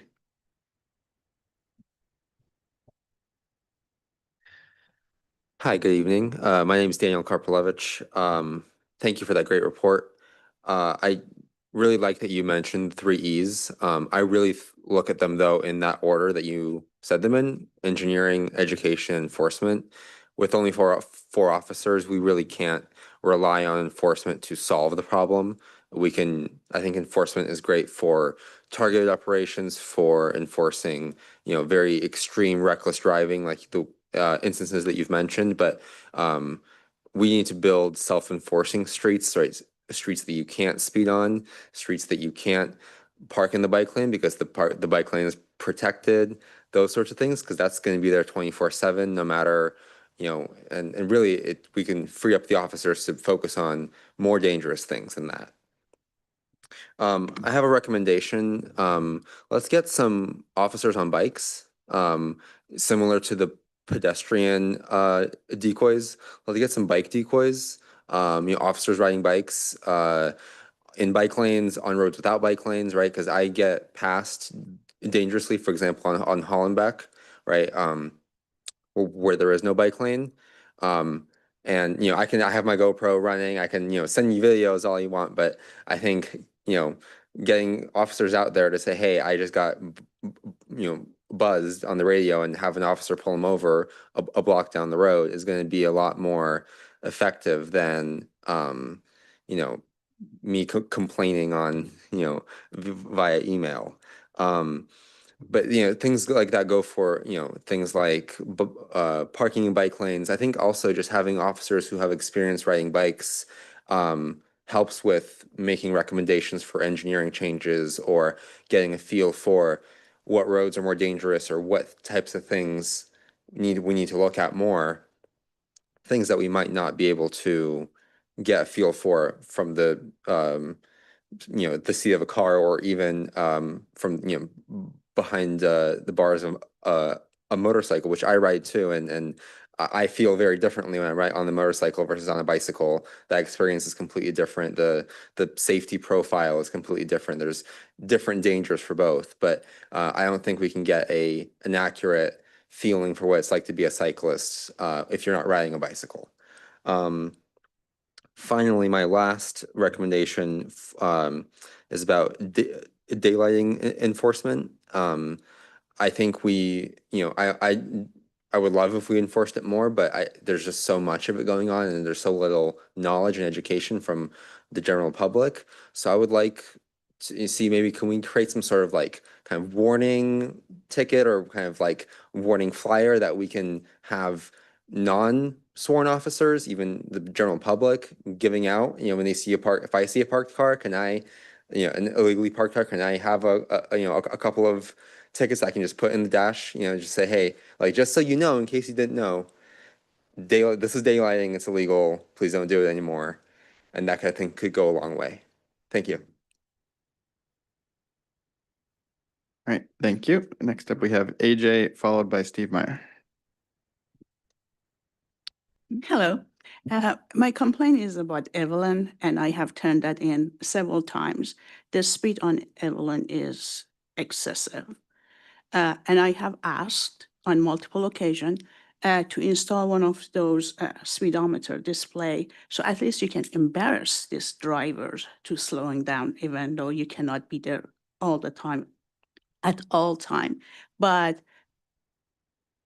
this is going on, that it has to be with engineering who will authorize it, and they say it has to be public safety. So please decide who has the authority to authorize that and install a couple of them, because I have timed them, some of the vehicles, and I have seen more than 65 miles an hour speed. Once when I called, there were 3 of them that were speeding really bad, and I called And I waited for an hour and a half and nobody showed up. The second set of vehicles arrived doing excessive speed and still no police cars.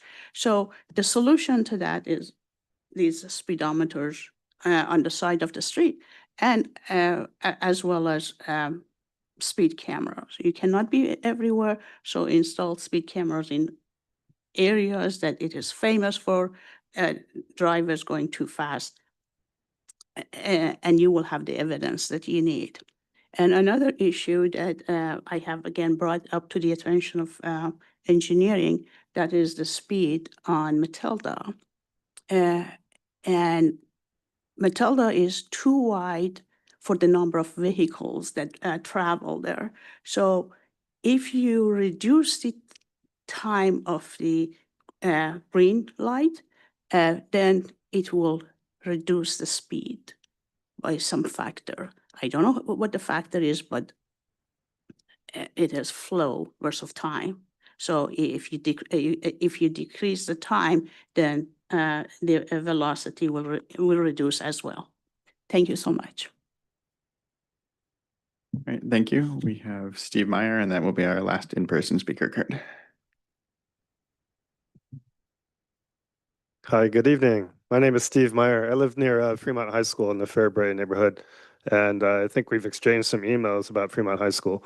So thank you, Lieutenant, for your attention, and I love your presentation tonight, specifically your spirit of collaboration and how you've been collaborating with engineering. That's just awesome. I mean, no, it's beyond your specific duties, but like when you suggest improvements to Centerville Middle School, I mean, you see these issues, you bring them out, and you refer them with authority. So that's just absolutely amazing. In that spirit of collaboration, we'd like to ask your help with regard to your peer group in DPS, specifically regarding Tasman and what's getting proposed. So your peer group is looking specifically only at response times. And response times aren't sacrosanct, right? We need safety and response times, and we need that to be in balance. So I would really encourage you to talk with your peers and see if they can be participating in this process, because the Tasman study has been going on for a while.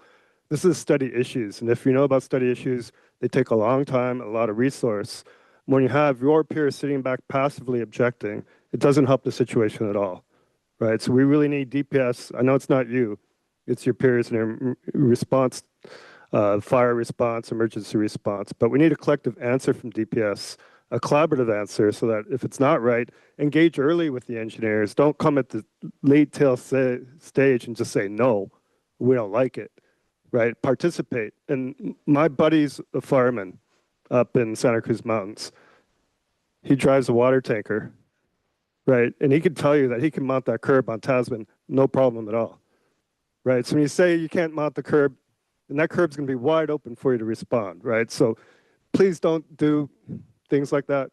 Like when calming came up in November, you guys said no, so I had to go to Chief No, and he simply said, oh, my guys can do it. So I don't know what's going on here, but it's not right. And I know it's not you, but please help. With regard to special enforcement actions, thank you so much. It'd be great if we could get data out on specific locations. And I did do a PRA and I was told it was confidential. So whatever you can do to make the information come out that's not confidential, it's probably got driver names or something in it. But if we can have those specific actions publicized, then we can use it to say, you know, Public Works, say this one had a lot of citations. Engineering again, speed cameras. So there's a good discussion from AJ.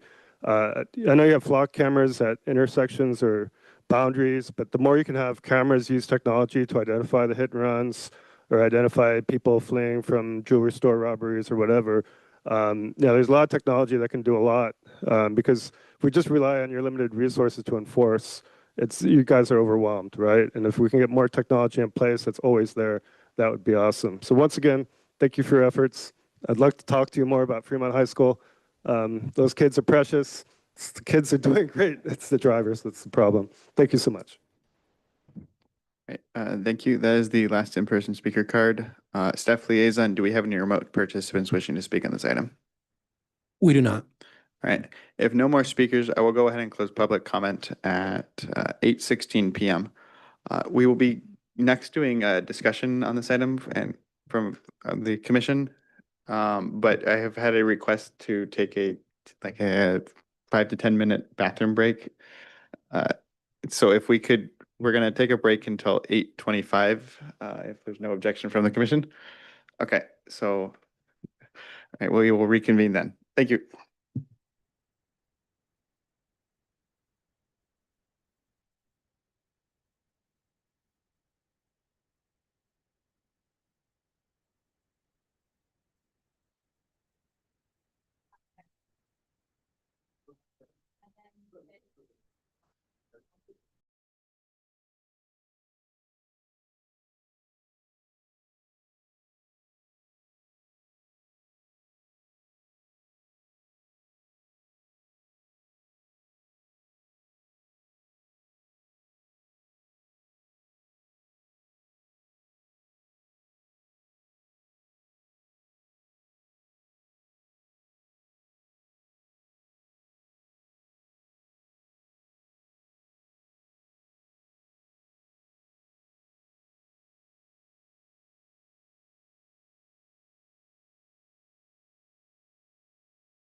And it is 8:27. Okay, so now we will move to commissioner comments.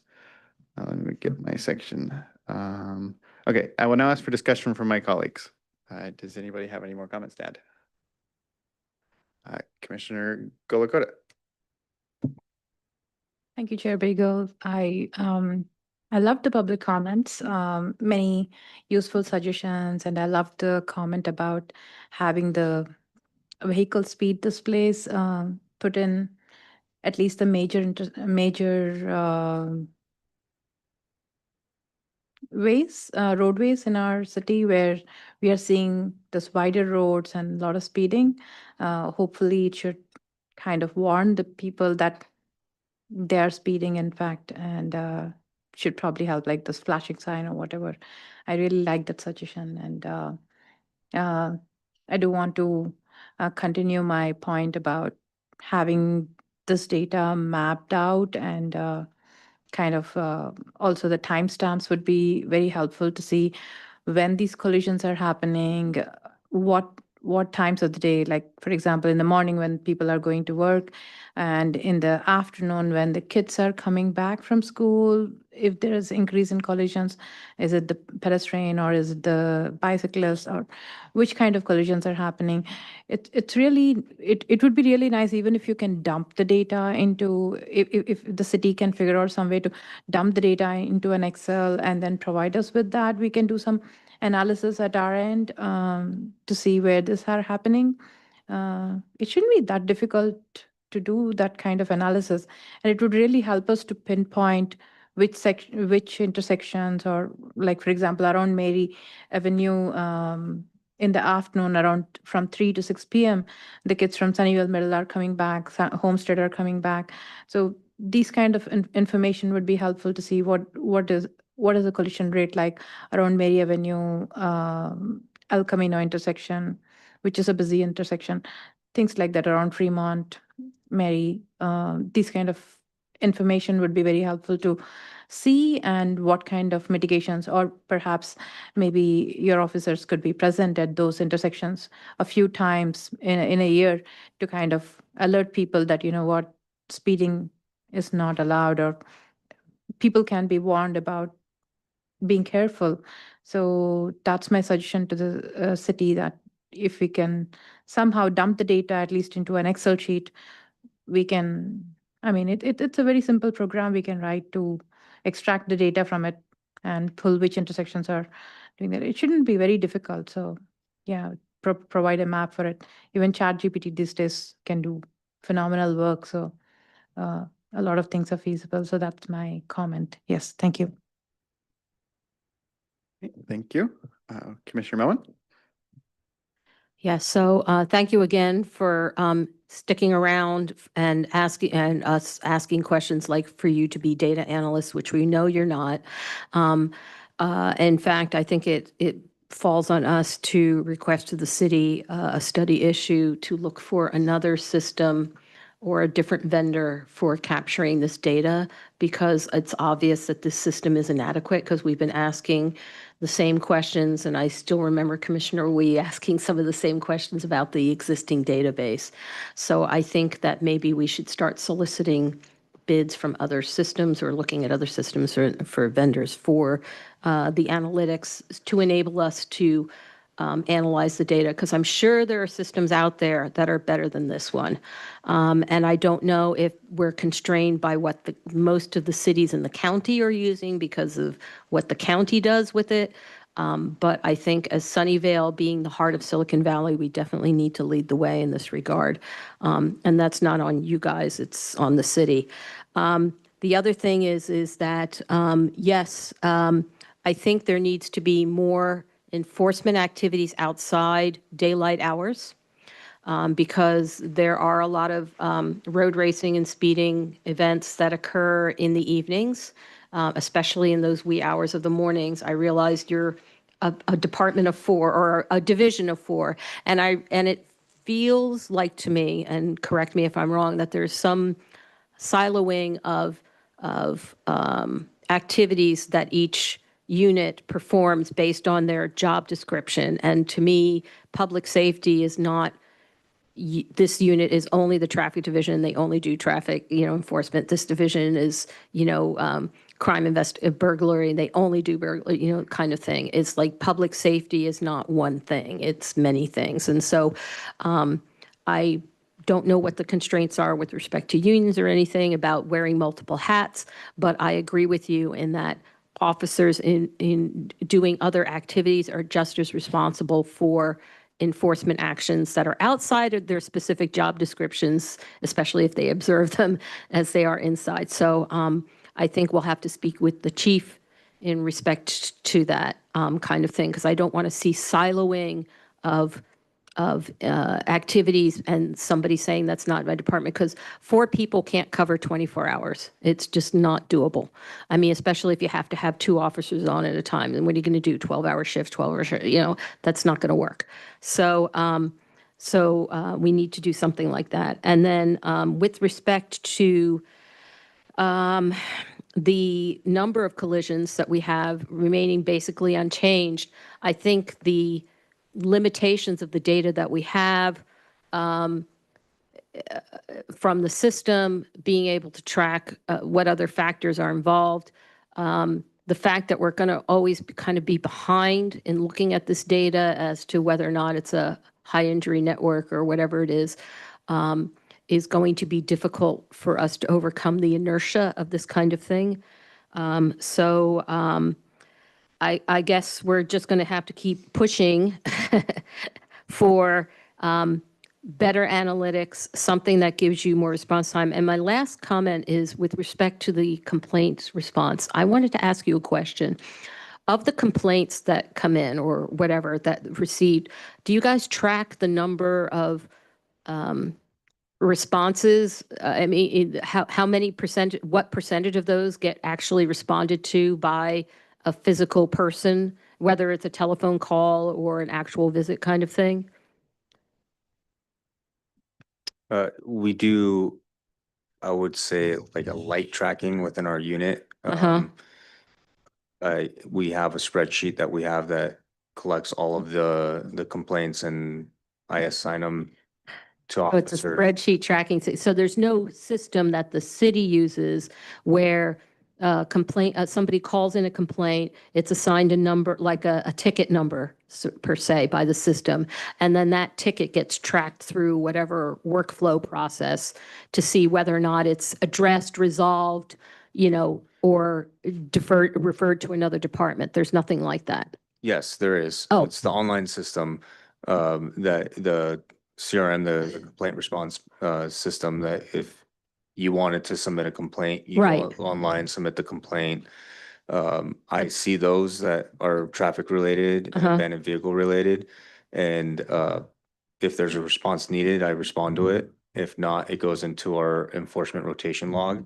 Right. And everyone in my unit is responsible for looking at that log and making an effort to go and address the complaint area.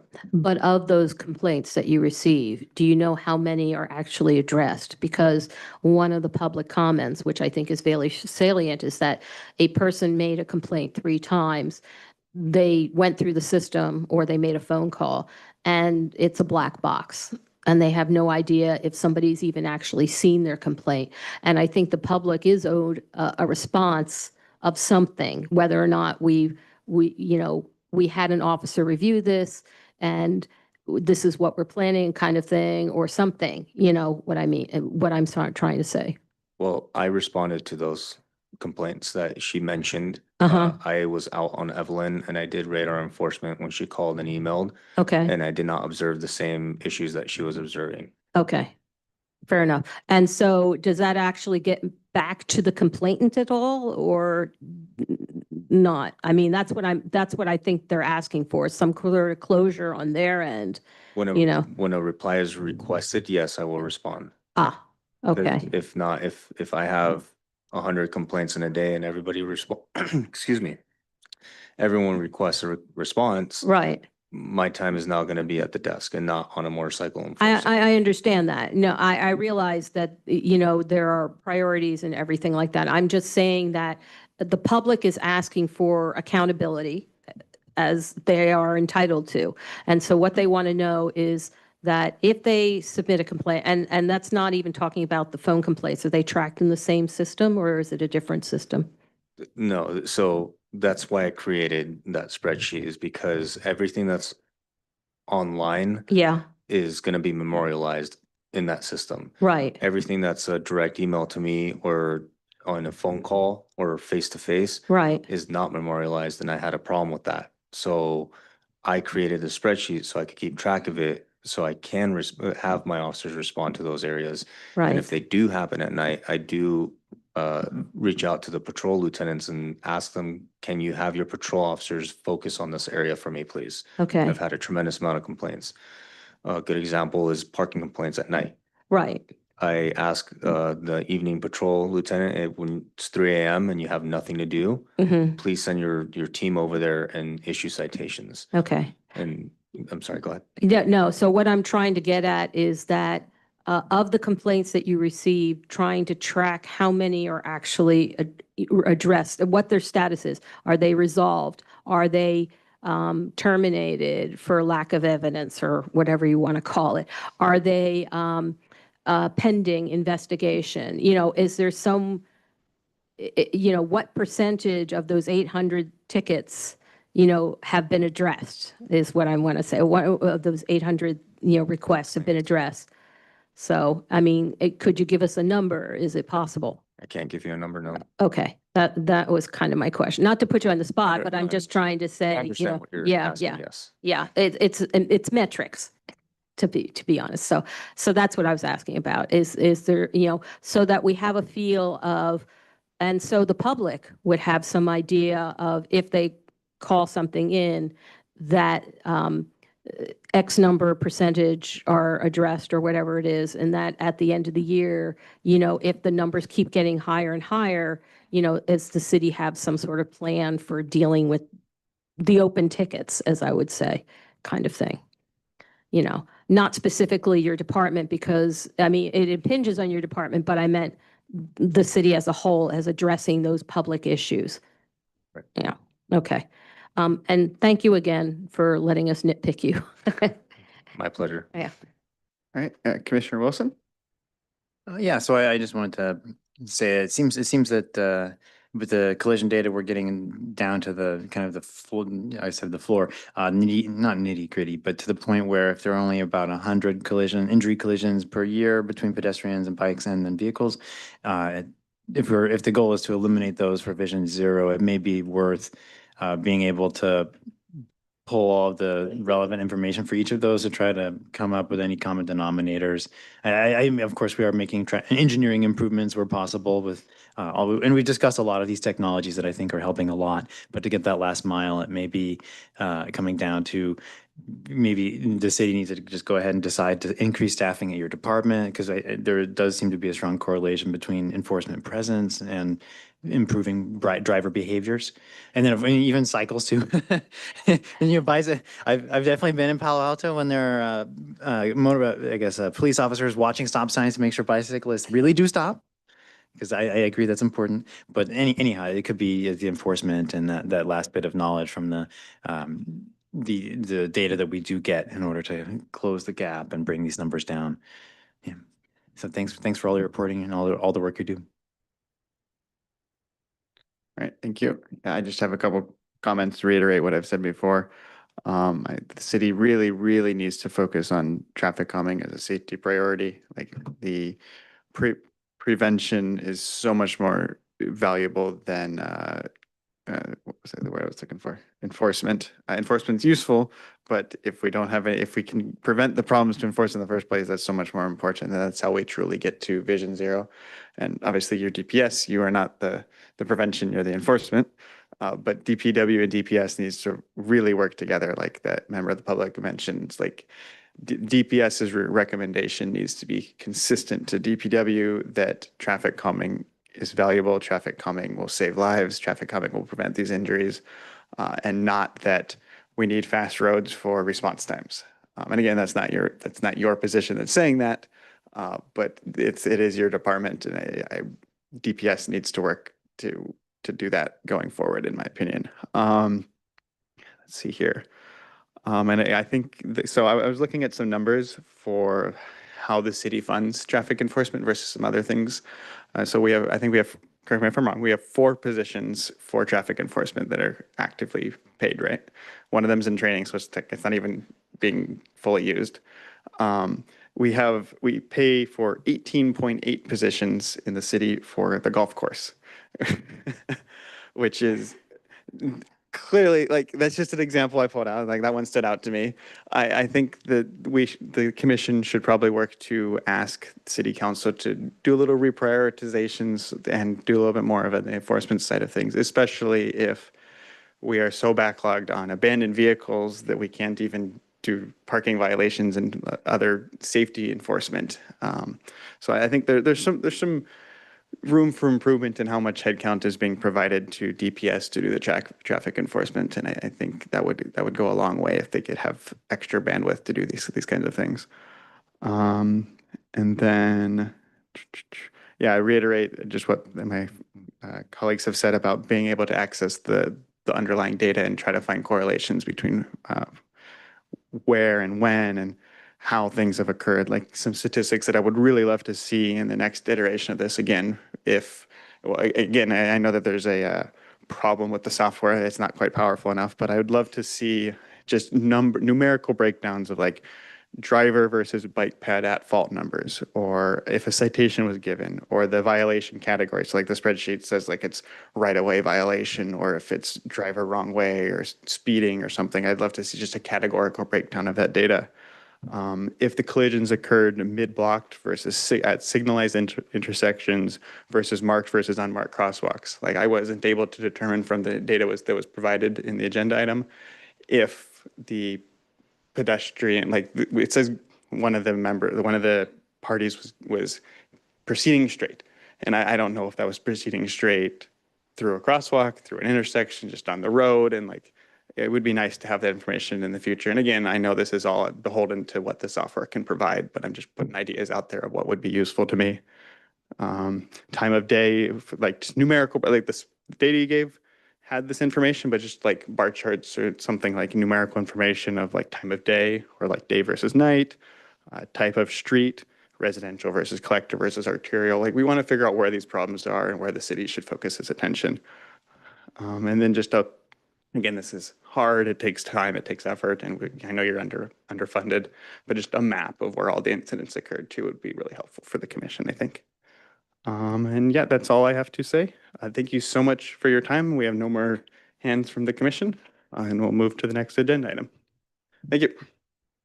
Thank you for having us, and we'll see you next year.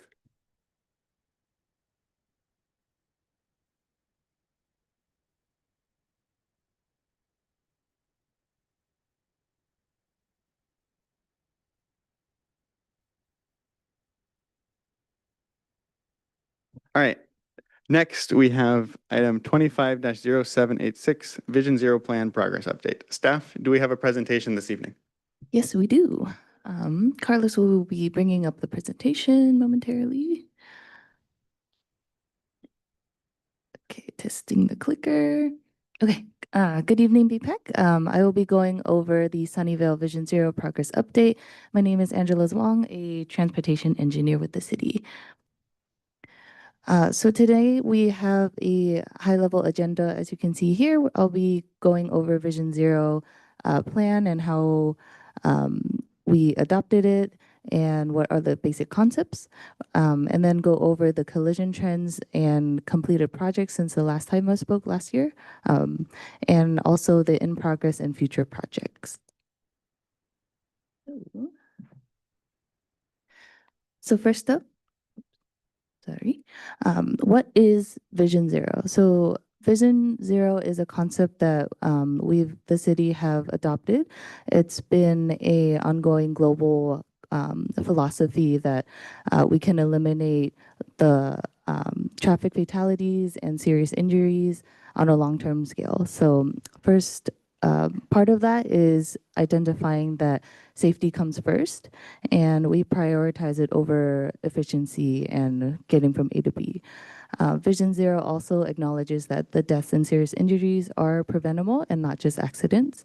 Vision Zero is multidisciplinary, so that encompasses all stakeholders from, like you saw today, enforcement, and comes all the way back to engineering and planning and communicating with our community to identify those issues. And so the Vision Zero plan was adopted July 30th in 2019. And just to highlight again that vision statement in our plan, the goal is to achieve 50% reduction in fatalities and serious injuries as cumulative value by 2029. So that gives us a 10-year period to achieve that. And the general goal is to reach zero, as the philosophy title is. So going over the collision trends, this is just an update from last year. And so this table shows the total number of collisions that happened every year since 2012. And we chose to start it at 2012 because that's the first year that the Vision Zero plan considered in that analysis. So we're just getting a wider view of the raw totals. One thing to highlight here is that you see a consistent trend from 2020 moving forward to 2024.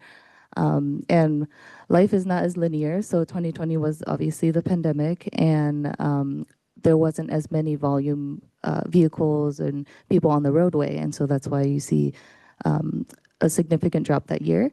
And with the work from home and coming back into office, and the human behavior of coming back into office, traffic volumes have increased, and so has our collisions. And so, not saying that correlation is causation, but that does seem to be a general trend we've been seeing. And this is a collision trend that shows the running total of fatalities and serious injuries during that same time period. And we've also marked where the 2019, when we adopted the Vision Zero in 2019. And so this cumulative graph shows a total of 273 collisions, and that gives a rough average of 21 per year. One thing I'd like to show is, obviously we can see that there's a dotted line that indicates the trend line from the start of 2012 to 2024, and it is increasing. However, I would like to point out that during just looking at the pandemic years, that trend line is taking into account the higher fatalities and serious injuries from pre-COVID times. And I'm just saying that the fatalities and serious injuries that have occurred during this period of COVID and coming out of COVID, it's generally less than what it was before. Very slightly, but that's what we've been seeing. And this breaks it down into just serious injuries if you wanted that data set. And this is the driver for the previous slide where you saw a consistent trend moving forward, or increasing. And for this, the average collisions with serious injuries is 17 per year. Next, we have fatalities, which is about 4 fatalities per year. And although it's on a smaller scale, we see that the fatality trend is trending slightly lower towards our fatality reduction goal by 2029. And here it breaks up from a 2-year comparison. On your left, we have the pedestrian-related collisions, so we do see an increase there. However, the collisions that were related to fatalities and serious injuries has gone down slightly. And then on your right is the bicycle-related collisions. We've seen a stagnant collision rate here, as well as fatalities and serious injuries. And there being no fatalities these past 2 related to bicyclists. And the completed projects updated from 2024 includes the Sunnyvale Safe Routes to School improvements from Bishop Elementary School, So just highlighting that these completed projects, we want to emphasize that we are implementing and completing projects that were identified in Vision Zero. So the Vision Zero plan has things like buffered bike lanes or bulbed out corners at intersections to help reduce the crossing distance and generally make it safer for bicyclists and pedestrians navigating the roadway. And moving forward, part of this project, we also did a complete redesign of the corners at the Maud and Matilda intersection, as well as Maud and Borregas, but we'll highlight Maud and Matilda for now. So here we bolt out all the corners and squared up the intersection, and this helps with visibility of pedestrians at the corner, as well as tightening those radiuses. Vehicles will have to slow down to make those turns. So those are the Vision Zero concepts we've implemented and are seen today in Sunnyvale. Next project is the Sunnyvale Quick Build pedestrian bicycle safety improvements. So this is generally the curbing systems with those delineators that offer a vertical separation, not just paint on the road. So this forces vehicles to make the turns tighter and around, and they can see pedestrians a lot more if from when they're turning. And this concept, we identified locations in the ATP. Generally, these are around schools, as well as intersections we saw on the high injury network from the Vision Zero plan, and we also have a few that were related to traffic calming requests. And those are just the few that were recently completed, but in progress, we have quite a few. And I'll also go over future and ongoing projects that we incorporate. So in progress right now, we just received funding to start on this one. This is Lakewood Safe Routes to School improvements. I don't have much visuals for this one, but this will be at Lake Chime Drive at Meadow Lake and just one intersection below to the south. We'll also be doing improvements at Lake Fair Drive. So this includes high visibility crosswalks, bulbing out the corners, providing ADA curb ramps, directional, for accessibility, as well as improve the lighting network in this area. Next, we have the Peterson Middle School pedestrian improvements projects to close the gaps in the sidewalks leading to Peterson Middle School. So we have a lot of So we have curb extensions at Poplar and Bryant Way, and this project is moving forward. I think it's wrapping up design. And next we have Homestead full-time bike lanes that the council has approved a couple years ago. And we finally see the opportunity to bring this project to life. And so in the 2026 annual slurry seal, we'll be implementing the improvements we identified when we studied it at the time. And this includes reallocating lane widths and distributing it to provide buffered bike lanes where possible.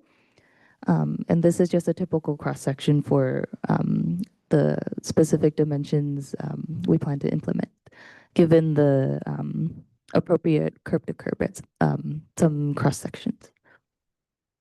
And another in-progress project is the Assembly Bill AB 413, also known as the daylighting law to most individuals.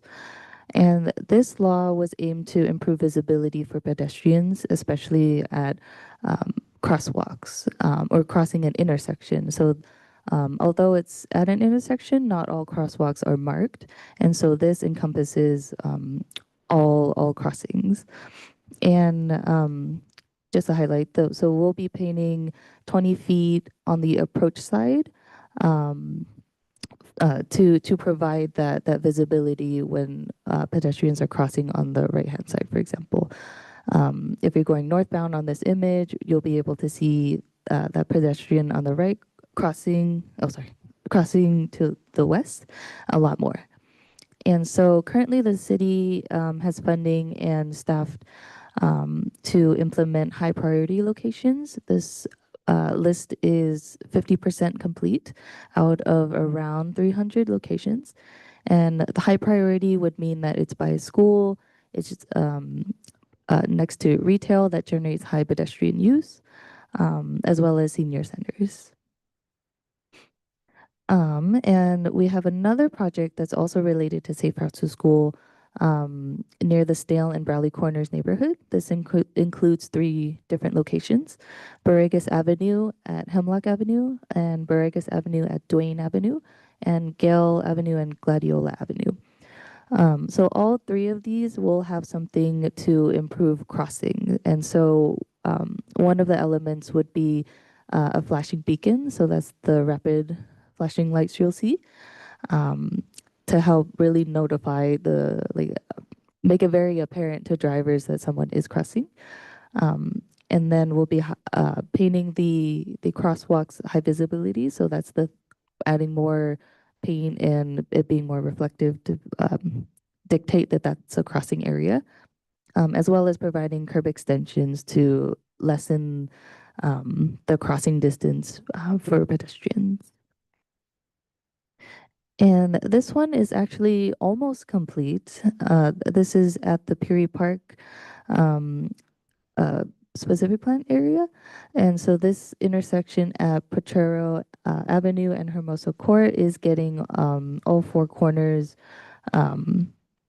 redone and bolt out and have directional curb ramps. So we're seeing a lot of our corners squared up, and again with the concept of shorter crossing distance and having the pedestrians more visible to vehicles.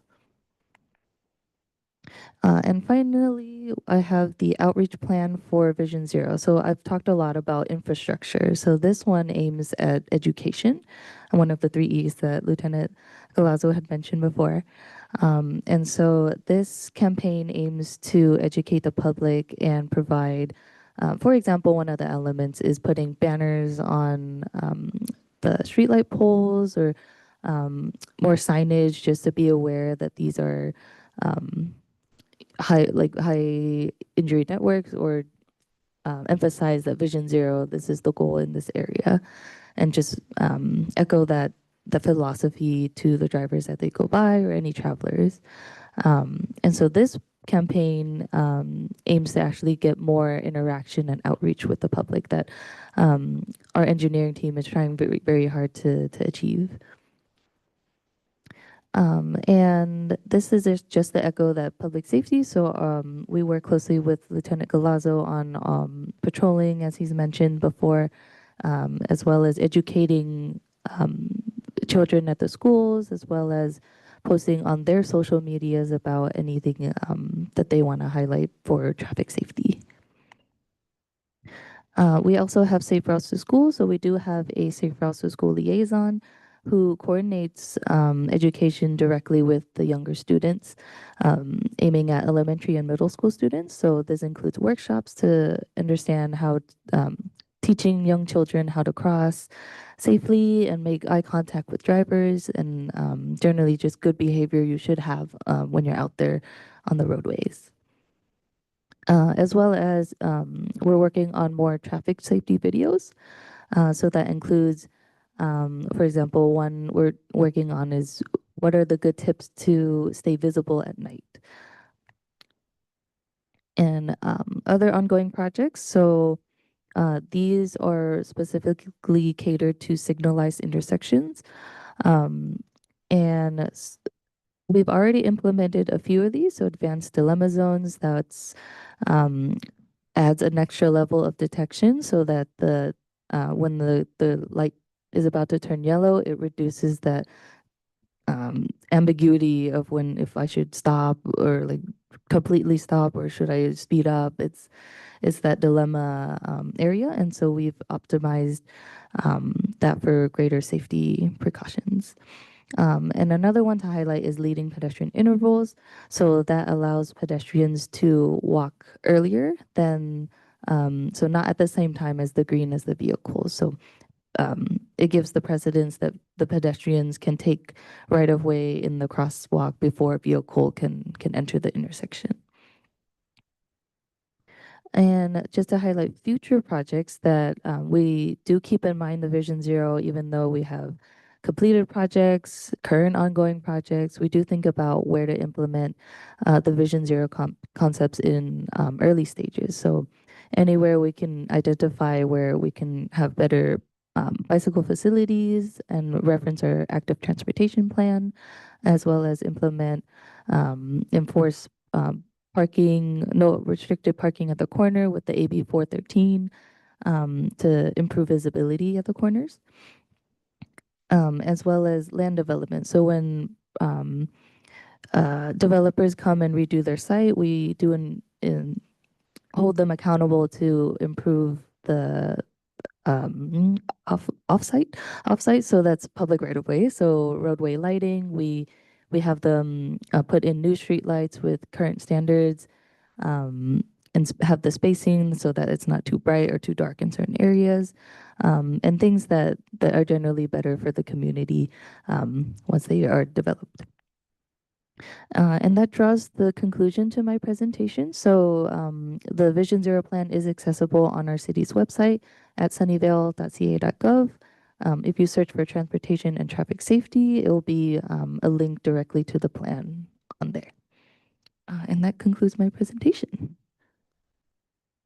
All right, thank you so much for the great presentation. As a reminder to my colleagues, please request to speak by using your microphones. I will unmute your microphone when it is your turn to speak. Once finished speaking, please mute your microphone. Are there any questions from the commissioners? Commissioner Moman? Okay. Firstly, I want to thank you for your presentation and for the work that you put into it. We do appreciate it, especially looking at the statistical trends and the overall changes, which I will save for the comments section. But I do have two specific questions. What I want to know firstly are what factors do you feel are contributing most to the flat changes in cyclist injuries and deaths in the statistics? So for instance, the number of bicyclist-related collisions has been pretty much unchanged from 2023 to 2024. The overall trend is increasing upwards. So we've implemented Vision Zero in 2019. So I want to know what factors in our plan have kind of resulted in this outcome, because this is not what we expected. Yeah, so one thing that I've noticed is that with implementing the Vision Zero plan and all the great projects that we've identified, it does take time for it to implement. And so with the couple years of plateauing, I feel like it just takes time to implement those infrastructures, and from the planning phase all the way to design to actually constructing. I think those couple years that after we came out of COVID, it does take time to implement. And so I feel like that might be, I don't want to speculate, but it might be why it's plateauing at this point. Okay, and given these trends, do you think we're going to reach our goal for 2029, which is only 4 years away? I hope so. We are really trying to hit all the great philosophies from planning, implementing the infrastructure, educating, and all from infrastructure, like I said before, and soft skills to educate. But yeah, Okay, I see that most of the education efforts seem to be directed towards pedestrians and cyclists. How are we educating drivers? well, with our Vision Zero outreach campaign, that does have more implications to educate drivers, and we haven't really started to implement and run full send on that project yet. Okay.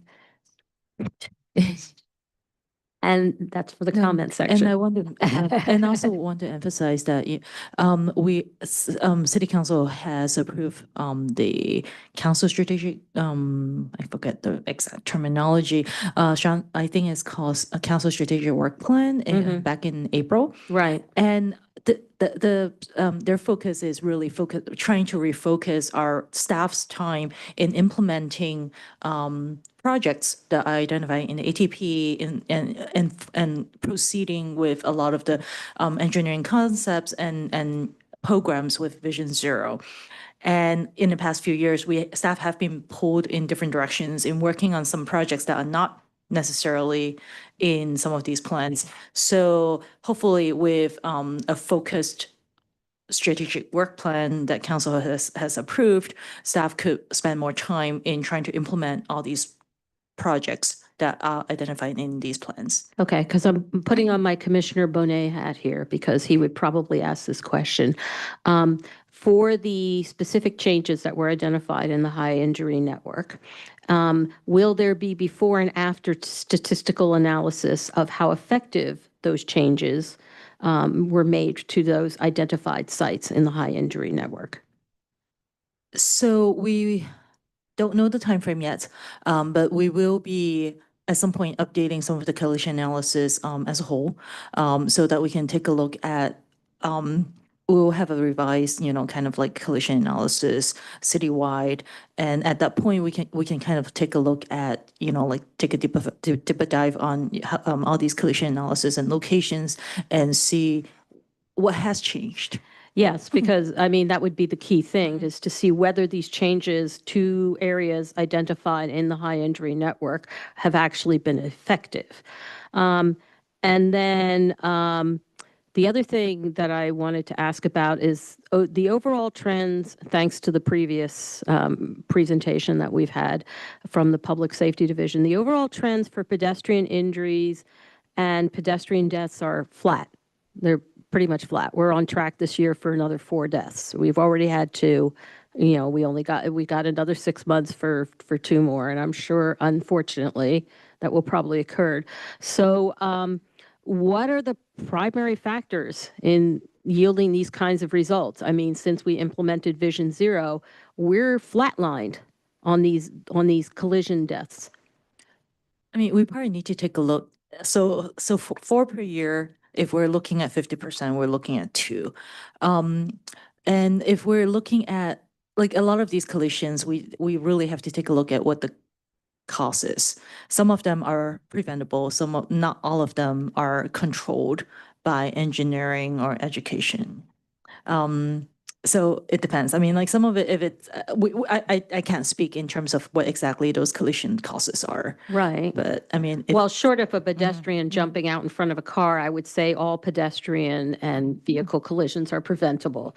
So, but if someone decided to be, like to commit suicide, to be under influence, Yes. yes, potentially we could do education, but that's not something that engineering could help with that instance. No, I just find it statistically interesting that the largest drop in incidents was due to the reduction in the number of vehicles on the road due to COVID. Although the number of deaths, pedestrian deaths and injury and serious injuries was unchanged, regardless of which was an interesting statistical thing. And I'm kind of trying to ask, have we teased this out? Why, even though the number of collisions reduced almost dramatically, like for, a significant percent during the pandemic, the death rate and the serious injury rates were virtually unchanged?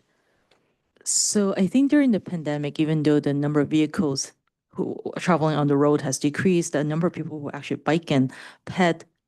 Well, this is specific to pedestrian, not cyclists. I understand. They would be out and about just trying to walk around a little bit more at the time comparing to.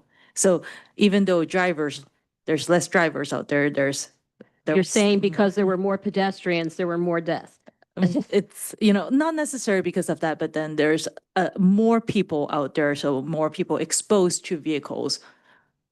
Yeah. Okay, so then my question to you would be, if the object of Vision Zero is to get a part of, our active transportation plan, let's put it this way, to kind of 90-degree it here. If the object of our active transportation plan is to get more people out of their single passenger vehicles and onto alternative transit, cycling, walking, And yet we have a demonstration here where you're saying we reduced the number of vehicles, but the number of serious injuries and collisions and deaths So that with goes back to pedestrians was engineering, unchanged. like what Ms. Wong was mentioning. If for us to implement physical improvements, Right. it takes time.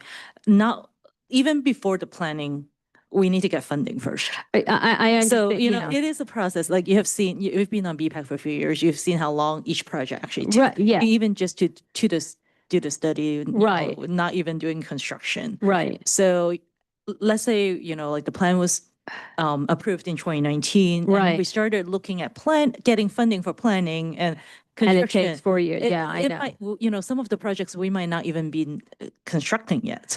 Right. Yeah. So then my question would be, is the 2029 timeline for trying to have this realistic, given the fact that our changes move at a glacial pace?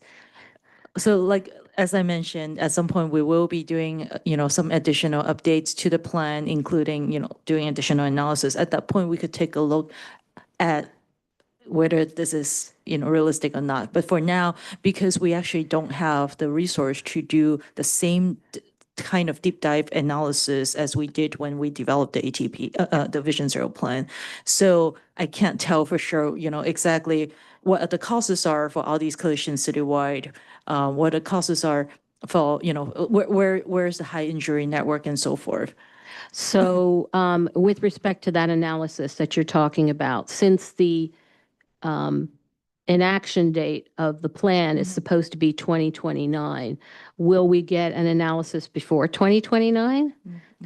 Depending on funding. Okay, Mhm. so it's an I don't know yet, but it depends on fund. Mhm. Okay, gotcha. All right, and thank you again for letting me, you know, pick. All right, thank you. Commissioner Hafen? Thank you. Thanks for the presentation. A couple comments. The thing that's most troubling to me in this report, and by the way, I'm really glad the way you've done the report here to show these trends. Before the pandemic, we had many more collisions than we have today. But yet, the serious injury trends are going up. So it's like we're having fewer collisions, but they're much more lethal.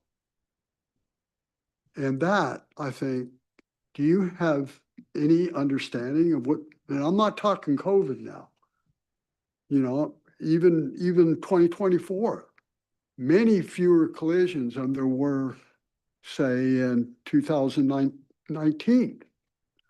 But the serious injuries is going up. And so the injuries per collision is getting worse. Of course, my feeling is it kind of gets tied back. There's more people walking and biking. And that's disturbing. That collision would be disturbing if that is the explanation.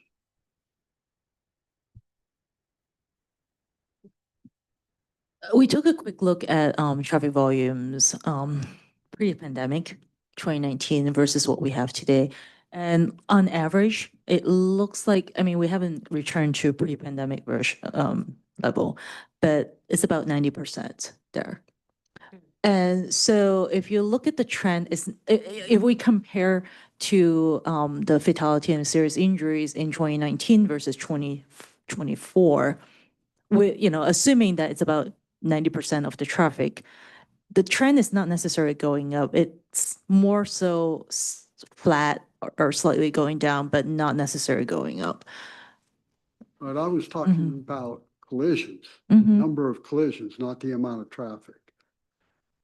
The number of collisions is still in 2024 considerably less than it was in 2019. The number of collisions. Go back to page 3. Is that 3? 7, I mean, go back to page 7. The number of collisions was much higher in 2019, 2024, but the serious injuries was less. It's marginal. It's like difference between 19 and 21. Yeah. It's basically the same. Out of 1,000 entries, or 1,000 Yeah. collisions, and there's a difference of 3 over the course of 4 years. Like that's noise. Yeah. It's not Yeah, real data. so they're about the same, Yeah. but look Yeah. at the Mhm. difference in the number of collisions. No, I mean, the slide, Oh, 2024 slide can you- 7 versus slide, the uh, next one. Chair Beagle, 2024 is when they're 10,000 speaking, can you unmute their 1,059. mic? Yeah, okay. And Commissioner, 2019 is 23 or 1316. Yeah, I'm sorry, I'm speaking out of turn, but my interjection is to say that if we compare the collisions per injuries per collision, I think it's roughly the same. We're looking at like 1.1 versus 1.06. Like it's really, I mean, I'm not doing any actual math. My point is that this is marginal change that doesn't constitute a change in the reality, which I think is that, let's say, per 50,000 cars in your city, you're going to have some accident rate, and then you're going to have some fatality rate. If we look at the fatalities we've seen in Sunnyvale since I've been on BPAC, I think Fair Oaks was, Statistically significant. yeah, my point, yes, we've pointed out particular instances like this. Person ran a red light and hit a motorcyclist. How do you prevent that? Don't run red lights. And then people stop running red lights if they're not driving. Therefore, when you have the pandemic, suddenly collisions are down by half, which is impossible other than by getting cars off the road. But that's all said. Same. Well, the injury rate is trending up from 2019. I'm looking at the trend line. It's trending up from like maybe 22 to 25 or 24. But the total number of injuries, the total number of collisions has gone, say, from 2019, 1316 down to 1,059. So, but the trends are going up. Now, I don't know how the trend is calculated. I could ask that, but it's probably some type of running average. Is that what The trend is just the data points. It's just based on the data points. Yeah, so I'd like to refocus the discussion that today's presentation was more showing the overview of the data. And so for us to go back and analyze, we would like to take it in the comment phase and circle back with the team and look at actually, what more information do we need to understand to actually go towards our Vision Zero goals. Today, it's more higher level numbers and begging the questions of why these trends are the way they are. But yeah, just refocusing that today's presentation's topic. Okay, so enough on that. Of course, there's no discussion in the presentation on it's going to take an abrupt drop to get us down to the target of 2029. I mean, that'd be a substantial change in all the trend lines. I mean, other than hoping that the things we've done are having a delayed reaction, if you get to 2029 and we're not anywhere close to where we're supposed to be, any idea what we're going to do different?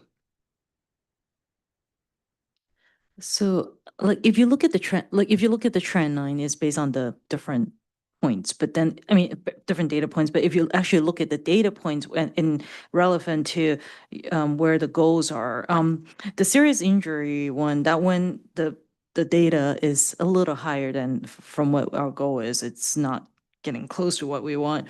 But then if you're looking at the fatality, the target is, I believe, is at 3? 0. No. Oh, no, it's like 50% reduction? A 50% reduction, but then the target is actually, is it The target for it's Yeah, if you look- 3 per year? fatalities, serious injuries, a dotted line down there, it's like at 9 or something, whatever that is. Yeah, so for just serious injuries, that would be 7, and then for total fatalities and serious injuries, it would be about 9.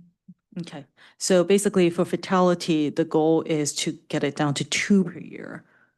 And because the number is not like a high significant number, there's always going to be noise. You see the fatality line on page 10, it just keep going up and down, like kind of hovering around the target. Yeah. Okay, Mhm. so the next question I have is on the Homestead Road. Is that slurry going to be completed this year and those bike lanes put in this year? I know that's been the goal. There has been a hot topic.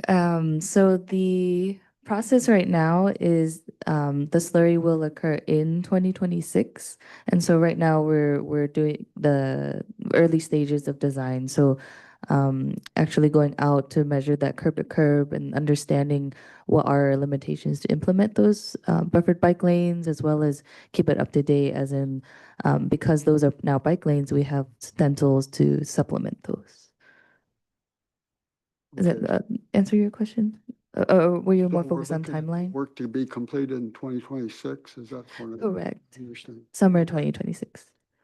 Okay, and then on page 26 of the future project, you have this thing called a dilemma zone. What is a dilemma zone? So I'm not too the subject matter expert, but my understanding of a dilemma zone is to improve the reaction when a vehicle approaches the intersection during a yellow phase. So although yellow timing is meant to let the driver know, hey, it's going to be red soon, you better decide if you want to slow down or slow down. Okay. But the dilemma zone, it's hard to determine sometimes, especially if it's the spacing between signals is my understanding of it. But to fully answer your question, I don't think I'm the correct person to answer that question, but that's my basic understanding of it. Okay. So it's a stoplight programming. Yeah, I think type that by using detection of pedestrians and bicyclists along the road, the signal timing could potentially be modified so that we can adjust for longer yellow time, so that these so that cars could react to them. Okay, that concludes my questions. Thank you. I want to jump quick. I want to interject here using my privilege as chair to keep with the dilemma zone question. Is this a reactive signal? Like the signal detects that a car is moving too fast to respond to a yellow light in time, so it's going to give them a longer yellow light or something? I don't think Just to it's correct, it's not extending the yellow. It's more like if this car is approaching and it's about to hit that yellow, but it's there's an advanced detection it's gonna be in that, like, oh, I don't know if I'm gonna stop or speed up to beat that yellow. So what that system does, it tracks it in advance and extends that green for So it that vehicle. defers the yellow as opposed to extend the yellow. In a sense, yes, it adds more Okay. green time to accommodate that. I believe it does both. Oh, Mhm. okay. Yeah. Well, Mm. because reacting and extending yellows just lead vehicles to rely on an extension and make more risky choices. So I don't think we should. But I don't think they know the yellow is being extended. Yes, Mhm. but it will. Okay. Well, this is out of the scope of this. Yeah, we can take it offline with the expert. Yeah. Okay. Then I will go to Commissioner Golicoda. Thank you, Chair Baker. I guess overall, my observation in the data presentation is that we need to do further analysis, whether it is collisions or, citations, anything like that. And I think going forward, if there is a way we can have better analysis presented with more context, if we just look at the numbers, they don't speak anything. We need the context behind it, like where are these occurring? What areas, what times, like we've discussed earlier, we need to make that move at some point of time, and to have insight into what this data actually means, whether it is going up or down. Is it because a new intersection has come up, or is it a new business that has come up, or a new, or the kids are biking more to school? Yeah, Or- that's pretty much like in deep dive collision analysis and basically pretty much an update to the Vision Zero plan. Yeah. So it's not something that staff has been budgeted to do annually. So when we were developing the Vision Zero plan, like it was a vigorous process that where we hired a consultant to kind of look at every single thing. So it is something that the city would look into updating, but we don't have a time frame as to when that would take place yet. Yeah, but I feel this is a necessity.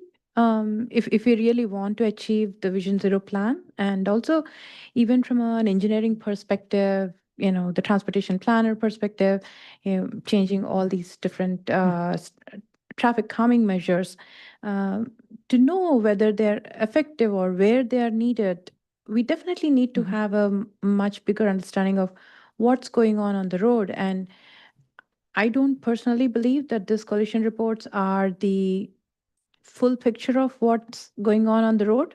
Only when a collision is occurring and it's reported, that's when we are seeing this. But there could be a lot of other things that are happening. But this could probably give us a little bit of idea of where those are occurring. I'm sure there are some areas we will not be able to discover unless there's some other mechanism of recording them. Yes, that has been looking at different mechanism to look for funding opportunity to do the updates. Is it possible for these kind of data to be dumped onto an Excel to provide us commissioners to take a look at it to kind of, do our own data analysis? I mean, it's the same data that the last presenter was talking about. Yeah. Yeah. So it's not possible to export it at all? Not at this time? Yeah, not at this time, correct. Okay. I definitely wish my fellow commissioners will agree that we should prioritize this to make any sense of this data and have a meaningful conversation. Thank you. Commissioner Wilson? Yeah, I appreciate the presentation. Thank you for showing us, giving us an update on your efforts so far. I think a lot of the efforts are very well motivated and should have very strong impacts on our progress for Vision Zero. Looking at the traffic data, I do get the sense that drivers are safe 80% of the time, and when they're not, people die. But that's a very small percentage of the time, and the level of error involved is very extreme. So I think we're likely to be seeing a Pareto optimal situation where we can spend our dollars to buy a lot of safety that makes driving during the daytime and at nighttime in most of the areas much easier and much friendlier. But when we're looking at every fatality, it seems that each one is, well, this person was doing 90, or this person was drunk. The person who was walking across the road was not anywhere near a signalized intersection and may not have had their wits about them at the time. So as we look at, can we get down to 2 fatalities per year, this question for Vision Zero, we may find, it seems to me that we may find, I have to do some research, but we may find that most of our interventions will be not particularly effective toward hitting that target. I think we can likely hit adjust the number of collisions we see in the city, which just seem to be tracing return to office vehicular volumes in the city overall. But as to eliminating every single fatality in the city, that may be a very difficult battle for us to fight in the long term.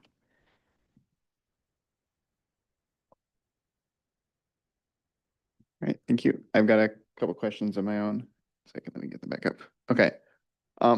So I want to start with a question that has been asked, and I already got the response, but I'm gonna use it as a rhetorical method here. Can you pull up this slide 8? I just want the graph up, just up.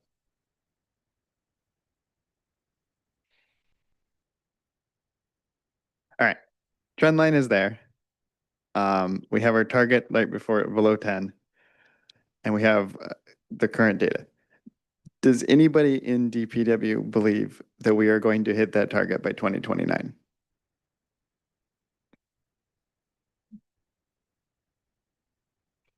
Similar to the other cities. That's a no. Yeah. Mhm. I What- think a lot of the cities are struggling to hit their target. I mean, like if you look at city of San Jose, they are doing a lot and they're still struggling. Okay. So we are, I mean, from time to time, we are coordinating, we do coordinate with them to talk about their efforts. And I think all the city is struggling.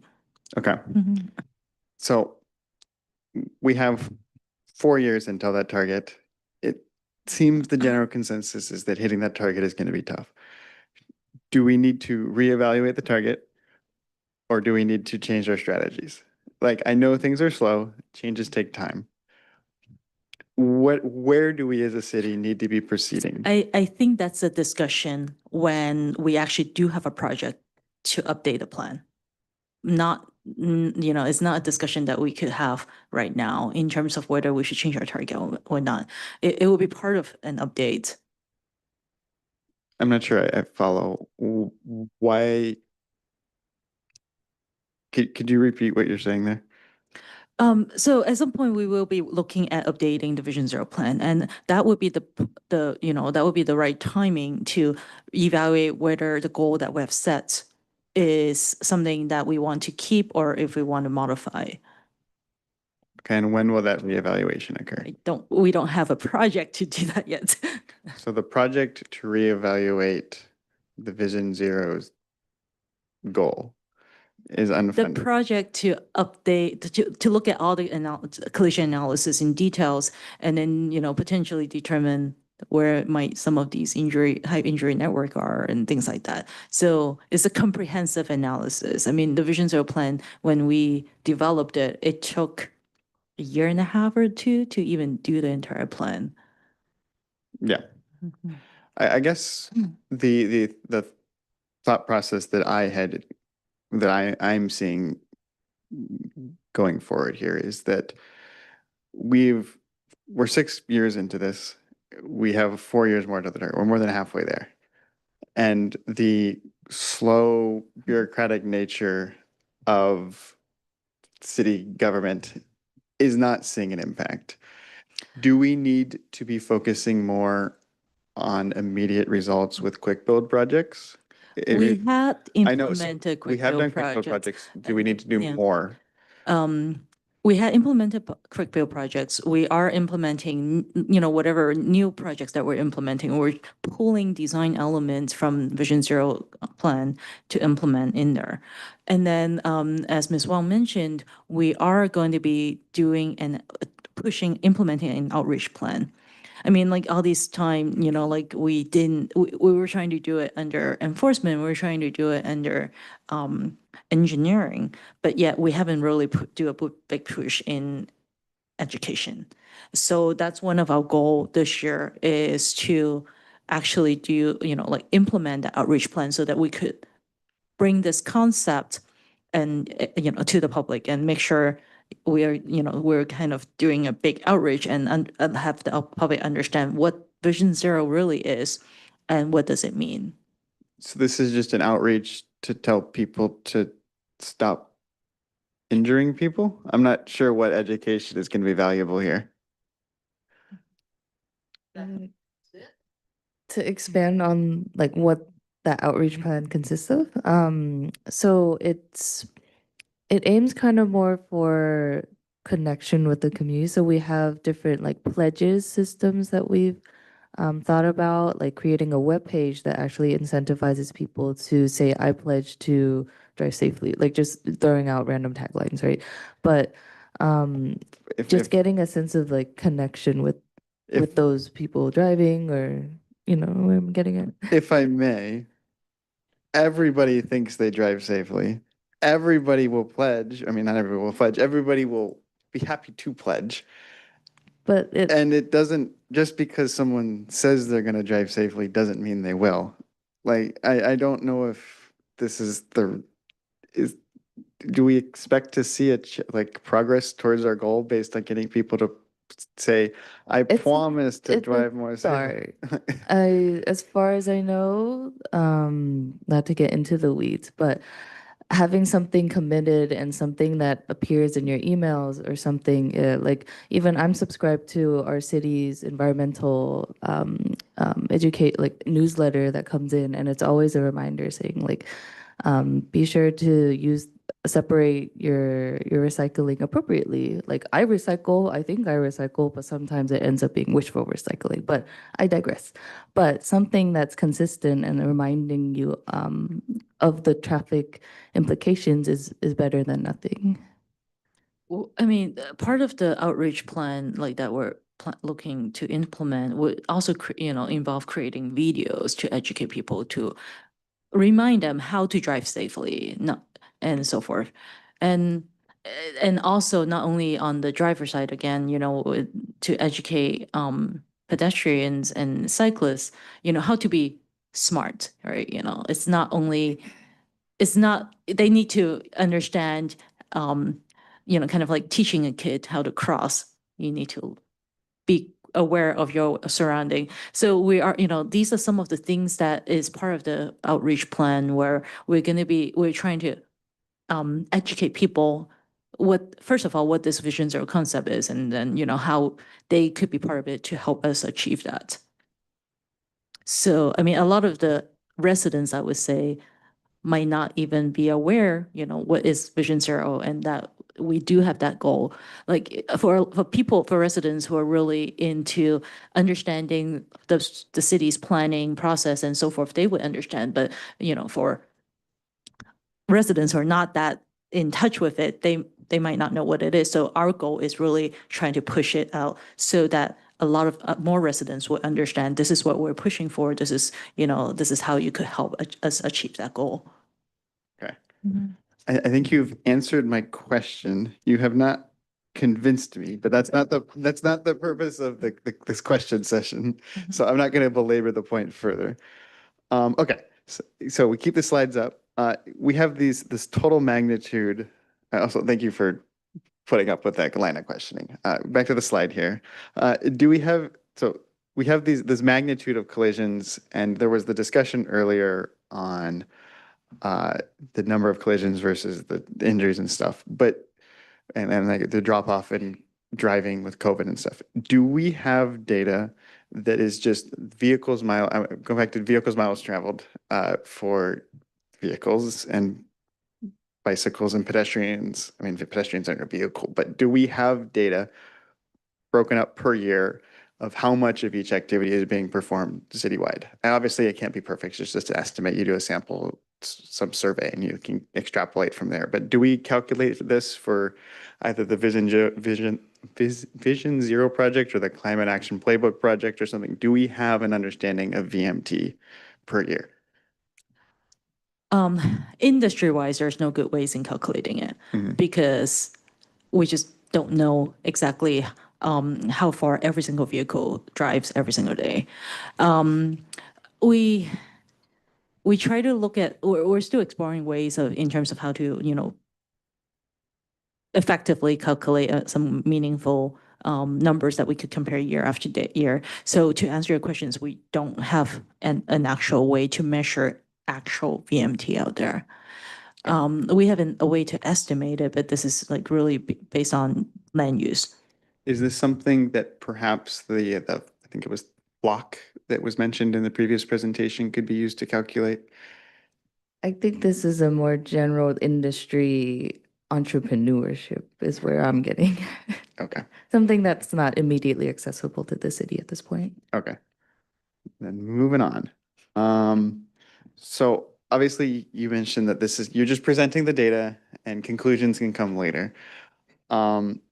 Do we, as a city, have a statistician or a statistic department that would be able to accurately tell us how to interpret this data? Because we are reading tea leaves of trend lines going up and down and being like, we made progress because it changed 0.01%. And like, that's statistical noise and we should not be interpreting it that way. So does the city, like maybe not in the scope of this presentation, but does the city have someone that could accurately tell them that you are like this something is statistically significant? Not at this moment. I'm trying my best to Okay. wishfully be one. Okay, like I'm sure you're doing your best, but I would love the city to have someone that could tell if the margin of it, yeah. Error bars, regression lines, something like that. Okay. But it seems like we don't have that. Let's see here. Just some quick questions. Slide 18, if we could go there. All right, this is the project we were talking about extensively with the TDA funding and on and off. Were the curb extensions always part of that project, or has this been scoped in later? I think the curb extension has always been part of that project because when we were designing it, we already have that in mind that we want to shorten the crossing distance. Well, I mean, by adding a sidewalk, the crossing distance inherently gets. It is, but- but then it's not, curb extension actually does help Yeah. to provide more space for pedestrians to stand and also for them to be more visible. No, you don't have to Yeah. convince me on curb extensions. Yeah. I love them. I just. Well, I didn't- mean, that goes back to as we're implementing projects, we are trying to implement these Vision Zero concepts in there. Okay. Mhm. I'm just glad it's in there. I didn't realize. But yeah, it is. Yeah, I didn't realize that It was made scoped in. it in. Okay. Then slide 20. Okay, yeah, you mentioned that there was a list of high priority, I think it was high priority crosswalks that were getting painted, Mhm. right? Is that list available? Currently, it's used by our internal staff. We're still, since it's our first round, it's like, well, which locations truly fall in that category? So it's kind of our first stab, so that's why it's not publicly accessible at this point. But we've been painting them and trying to get feedback from, because most of these areas are near schools and in high residential areas, so we're still figuring out what's the best way to paint these corners, Yeah, I mean, that list, really, we started off with school first, Okay, and then senior center, and then some retail area.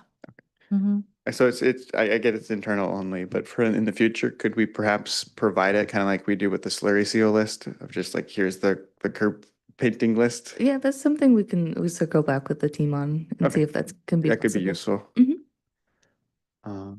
And then, so lots of projects with bulb outs. Great, love it.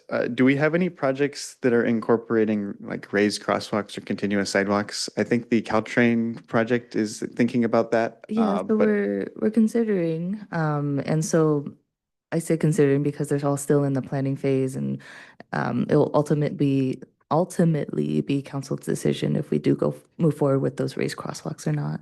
okay, but that's the only project that's currently trying to scope those in, or do we To have my any? knowledge, yes. Okay. What would it take to get those scoped into further projects? Does that? Hmm? What does it take for the scope to defer the projects? No, what would it take to get, so we've got all these projects like Peterson Middle School or like there were some other listed projects in this for some traffic calming procedures. What would it take to incorporate like raised crosswalks into one of these projects? Or like, it seems like that's not where the city, when they're picking their traffic calming stuff, that they don't pick raised crosswalks. What would it take to get that on the short list of things that the city would do for these? I think it really depends on the location. I mean, like in the last year or so, we implemented a couple of them near Columbia Middle School. Okay. Raised crosswalks? Uh-huh. I need to go check those out. Mhm. Yeah, it's on Morse. Morse, yeah. Okay. Yeah. Okay, I'm gonna go check those out. Okay. But I'd love to see more of those, but that's more of a comment. And then continuing with traffic calming, where does our traffic calming study issue slide in with Vision Zero? So like we've got these. All right, I don't know, I got muted. We've got these projects listed here, but I don't believe any of these are part of the like requested by a resident to be performed. They kind of went through more of the formal study issue process. is the Vision Zero project trying to incorporate or collaborate or work with the resident requested traffic calming program to help itself out? It's Vision Zero is more of a concept, and then traffic calming is kind of like an operation program. So as per the traffic calming policy, we do need to get like the residents to buy off in us really looking into whether they want to implement something. So it's kind of different. I mean, I do agree that a lot of the a lot of the improvements identified in the Vision Zero toolkit box and the Vision Zero plan toolkit box, they do kind of some of them are quite similar. They do overlap. Okay, so I believe the position that I think it was Chip said in one of the traffic calming meeting was that traffic calming is not a safety tool. Is this still a position that DPW has? So our traffic calming program is the intent. There's two. One is because people are concerned there's cut through traffic, and two, they think that vehicles are speeding. So our traffic calming program is really trying to address these two concerns: speeding and cut through traffic. I mean, whether speeding and safety are I mean, cut through traffic. What I mean, are they connected to safety? I don't- Well, I mean, speeding, traffic calming is not just about speeding too, it's about visibility as well. But, not necessarily. well, like the bulb out and stuff, as you mentioned before. Traffic calming is really, trying to, if there is a cut-through problem, then we try to deter vehicle from going through the neighborhood. Or if there's a speeding problem, then we try to implement measures to slow traffic down. Yeah, okay, okay, all right. I have more comments there, but I'm gonna move on. Okay, and then, yeah, if it's the end of my questions, we're gonna go back to some repeat hands with Commissioner Wilson. Thank you so much for answering everything there. There you go. I did have a question. No, never mind. Sorry. I think we addressed it. All right, Commissioner Moment then. Okay, quick question. Of the identified issues in the high injury network that were identified in Vision Zero, how many of those projects how many are there in total? How many of those projects have been completed? How many of those projects are in the planning phase? And how many of those projects are not started? So there are 10 projects. Okay. I don't remember all the locations. You don't have to give the locations. Yeah, no. What I was gonna say is that I think quite a number of them are actually on El Camino Real, which is a state facility. Right. So I mean, they are aware. There are some concerns out there, but then implementing improvements would be it's not up to the city. Right. So all of the rest, I know one of the locations we have implemented improvements as part of the quick build is Fremont Avenue. I'm not asking for specific locations. I'm asking for overall numbers. Yeah. So That's why how I said I don't many remember all the within the city's locations. control, how many, excepting El Camino Real, because we know that's a different kettle of fish altogether. And even though that is the major danger zone for everything, but there are several other, many other high injury spots identified on the high injury network that are within the city's purview. And so what I want to know is, of those identified items, how many have been completed? How many are in the planning phase? How many are waiting funding, and how many have not been started? So I don't recall how many of the high injury, how many roadway belong to the high injury network. We did develop conceptual improvement plans for 10 locations as part of the Vision Zero plan. Okay, and how many of those have been addressed? So 1, 2, 3, 4.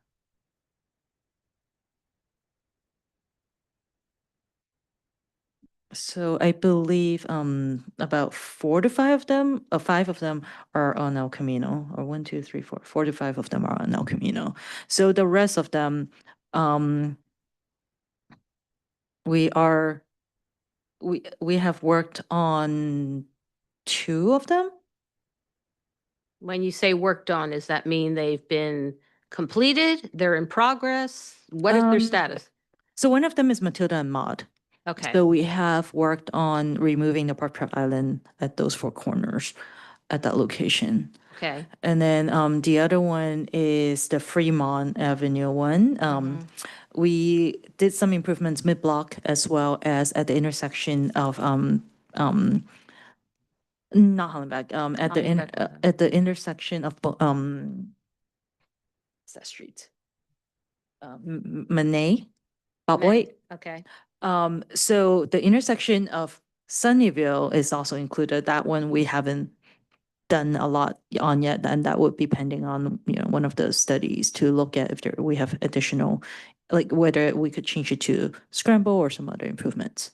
okay. Mhm. Does each of the identified issues in the high injury network require a study issue before anything is done about them? Or they've already been identified and the city just has to come up with design, plan and development and all that kind of stuff? Yeah, we just need to determine whether there's going to be funding and how we can proceed with some of these improvements. So leaving out El Camino Real, which is half of the issues, Actually, I want to say, Mary, we did some improvements there too, so there's. was that identified, were those improvements specifically identified on the high injury? It's one of the 10 priority locations that we develop improvements on. So that one Okay. we implemented as part of like maybe a pavement rehab project as well as a quick build project. Okay. Mhm. It's still kind of not giving me specific numbers, like we had 10 projects and we have 2 completed, one's in progress, one's awaiting funding, and that's what I was kind Yeah, of so looking for. in each of the project location, there's actually multiple improvements. Oh. So we're trying to implement them as we're able to find an opportunity to. So I, like So it's a little too granular to say. everything has been completed. Yeah. Right, Mhm. right. Okay. I think that was it for my questions in regards to, I was just trying to get a handle as to, where we've got 4 years left in the project thing. And right now, I was trying to ascertain whether we've actually made meaningful changes or whether we're still aspirational, which is why I was trying to ask about what was actually done and what was not done and what was pending kind of thing. So to explain that, but that's the end of my question. All right, that is the end of the commissioner questions. So we're going to move to public comment. All right, if no more questions from my colleagues, I will open public hearing. Yeah.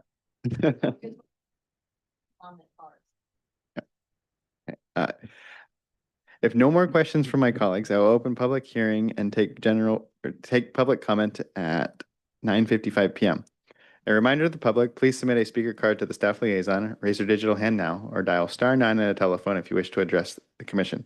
I will call on members of the public participating in person first, then the staff liaison will ask remote participants to unmute their microphone when it is their turn to address the commission. Speakers will have 3 minutes to speak. I have one in-person speaker card, Daniel Karpolovich.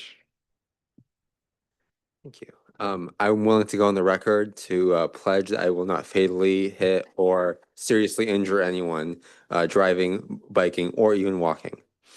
That out of the way. It seems to me that we are not on the right path, or at least if we're on the right path, the speed that we are going down that path is so slow that we will not reach our goal in the time that we have allotted ourselves, which is unfortunate because I wish we did. I also, Chair Beagle, I appreciated your comment that noting that increasing biking and walking increases injuries. There are actually 2 types of cities that have achieved Vision Zero. One is very dense, very walkable cities that are, make it very easy to make walking very safe, and they have prioritized walking and biking over cars. And the other is the type of city that has made walking and biking so dangerous that nobody does it, and there are no bike or pedestrian deaths. And yes, technically they have achieved Vision Zero, and some of those cities actually have Vision Zero plans, and they have said we are so successful because we have 0 deaths. Hopefully, letter of the law, spirit of the law, we can tell the difference. But I really think we need to reevaluate. I don't want to say we need to throw out the Vision Zero plan, but if we wanted to kind of take an off ramp and say there's no way we're going to achieve this, let's go back to the drawing board. Let's create a new plan with, let's, instead of having 10 projects, let's put like 50 projects on the board, get them all approved by council at once, and then we can go and do them, get some funding for it, because we can have all these plans, but with no funding, it doesn't matter, right? With no funding pre-found, right? If we just go into it saying we'll find the funding later, we won't, and we will never achieve our goals. That being said, if we wanted to look at a new plan, instead of admitting defeat and saying we can't do Vision Zero, let's do Vision Zero Plan V2, let's try again. Maybe we need to look at a different concept, for example, the Dutch concept of sustainable safety, and we can actually be a leader in the US of, instead of following everyone else's lead and doing, well, okay, we'll do Vision Zero too. We can actually be a trendsetter and do, hey, we're doing our sustainable safety plan, and it doesn't have to be any different, except we just prioritize it more, and we get council to say, here's our projects, here we need funding for this, instead of just saying, here's our great plan, and I don't know what we're going to do with it. So yeah, maybe it's just something to consider for a study issue as the 2029 deadline comes up closer and closer. Thanks. Right, thank you. I have no more in-person speaker cards. Staff liaison, do we have any remote participants wishing to speak on this item? We do, Chair. We have, excuse me, Stephen Meyer. Just a moment here.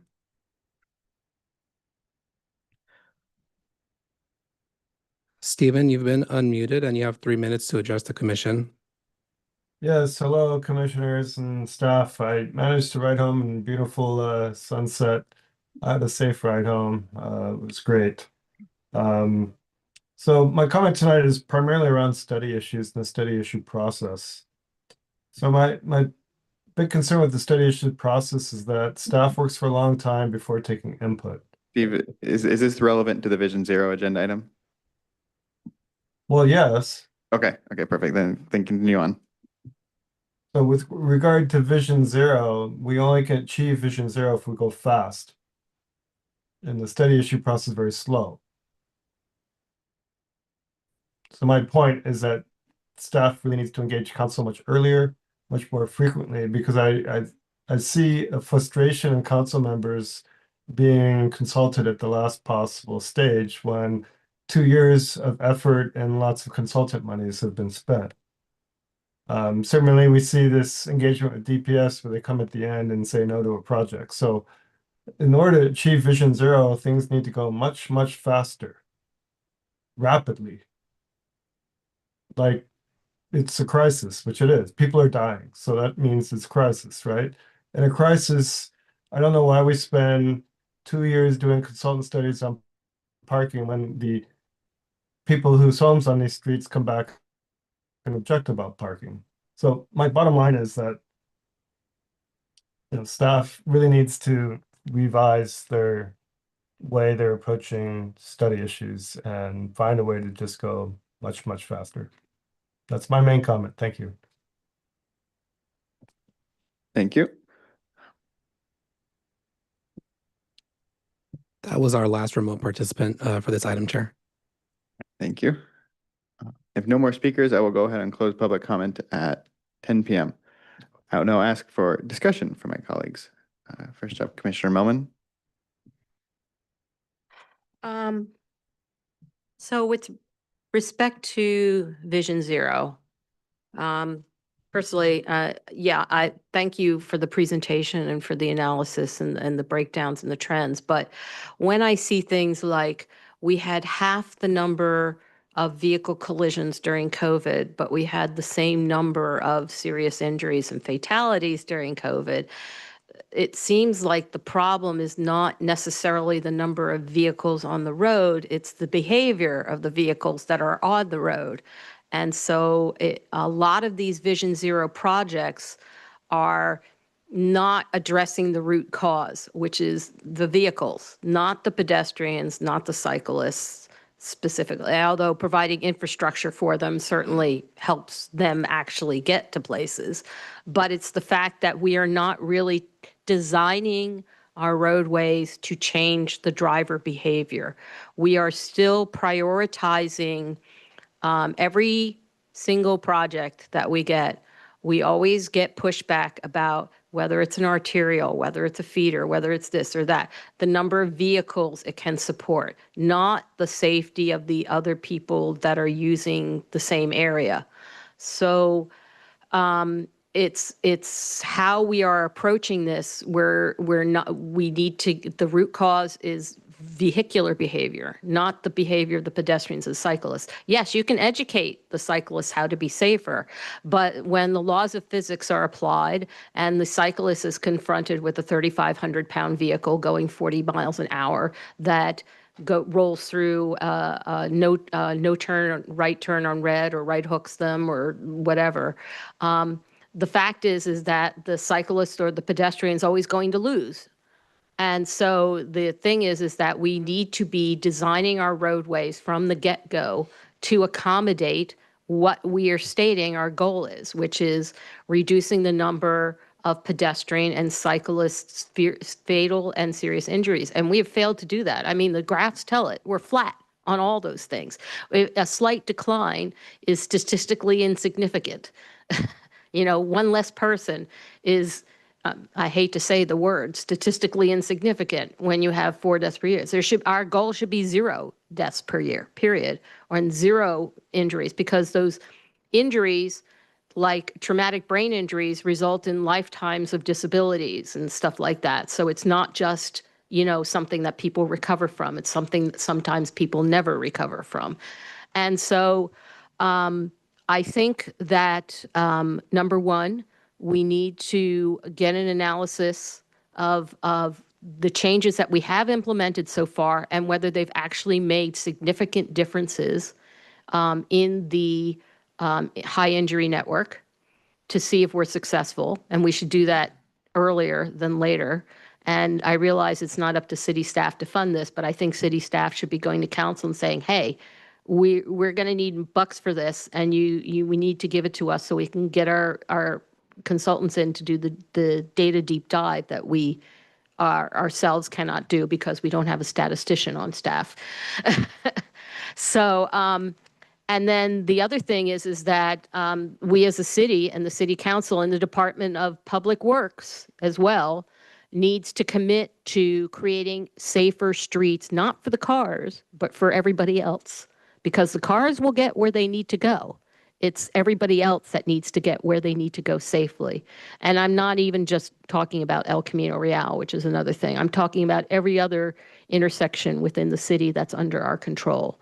So, you know, we'll sort out El Camino Real one way or another. It'll probably take us 20 years to get there, but we'll get there. But everything else, like the changes we made to Matilda, are dramatic. But if we're having increased collisions in those areas, then the design that we did on Matilda is flawed in some way, because if we're having increased cyclist and vehicular collisions, then we didn't design it correctly. So, you know, that's the extent of my comments. I mean, we had a 10-year time span, and right now, the goal that we have set for ourselves is wholly aspirational, as far as I can see. And I hate to say that because I don't want it to be. And from a standpoint of every collision between a pedestrian and a cyclist and a vehicle is entirely preventable. It's either preventable by roadway design, which should be number one, or providing a safe, connected network of something like isolating the cyclists from the roadway or isolating the pedestrians from the roadway. But it's primarily those two things. Relying on driver behavior and driver education is not going to work. And that's the end of my comments, and I'm sorry I ranted. All right, thank you. Commissioner Wilson?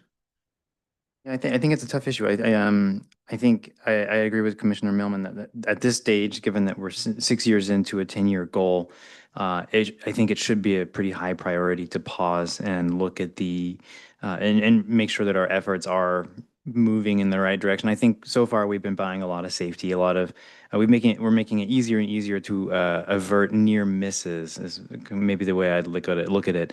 If we talk about the bulb outs, I mean, I guess I hate to say it but this way, but I'm not sure the odds of a fatality happening at a school in broad daylight are particularly high. I think it's very helpful that every child is a little bit safer.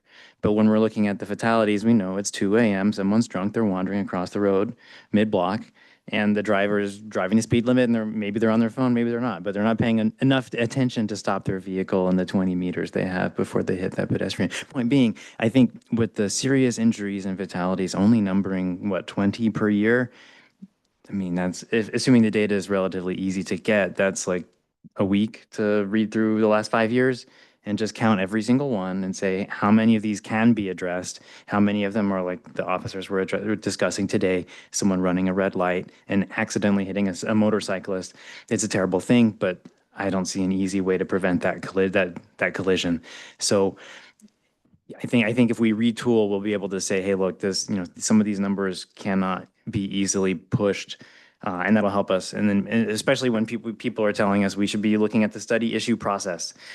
I mean, there are a lot of ways you can spend your time, but I think understanding the events behind every single of the, let's say, no more than 100 injuries that we need to consider, I think that would be time very, very well spent.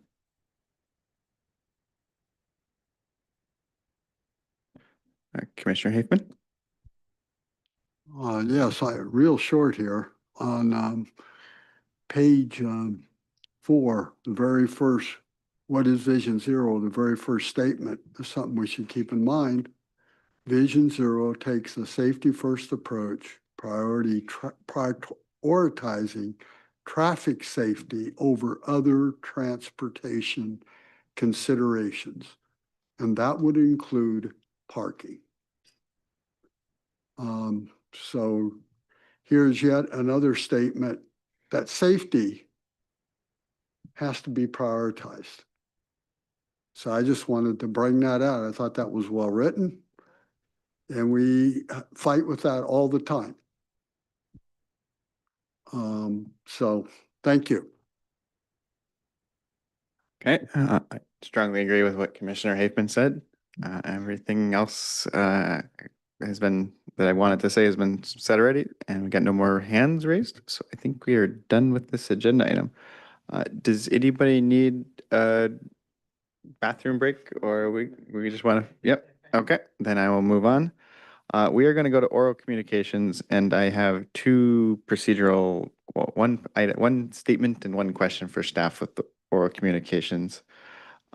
First, can we move oral communications to the front of the meeting? There have been a number of times members of the public have wanted to comment in oral communications, and it's 10:10, and people have left. People have things to do other than listen to our meeting. That is up for consideration before the meeting begins. Like, yeah, I would love to hear from the public. We have a line of oral comms, and potentially we can put them earlier than the study sessions or presentation. Okay, because I know we put it before the items where we do motions, but We'll have to check with city clerk. because I know city council puts the oral communications very first, I think. Well, they do their study session before 7. Oh, okay, because this counts as a study session. Yes. I understand now. Mhm. Okay, yeah, well, yes, we should, Okay, we should move it earlier if we can. Okay, and then the other thing is I had a request from some members of the public to extend it from 3 minutes per speaker to 4 minutes per speaker, and I'm going to abide by that. So if we could get a 4-minute timer, I don't think it'll add too much extra time. I do want to hear from the public. Okay, so the time is 10:11 p.m. A reminder to the public, please submit a speaker card to the staff liaison, raise your digital hand now, or dial *9 on a telephone if you wish to address the commission. I will call on members of the public participating in person first, then the staff liaison will ask remote participants to unmute their microphone when it is their turn to address the commission. Speakers will have 4 minutes to speak. The first in-person speaker we have is Charlene Lowe, followed by Daniel Karpilovich, and I believe that's a joint presentation.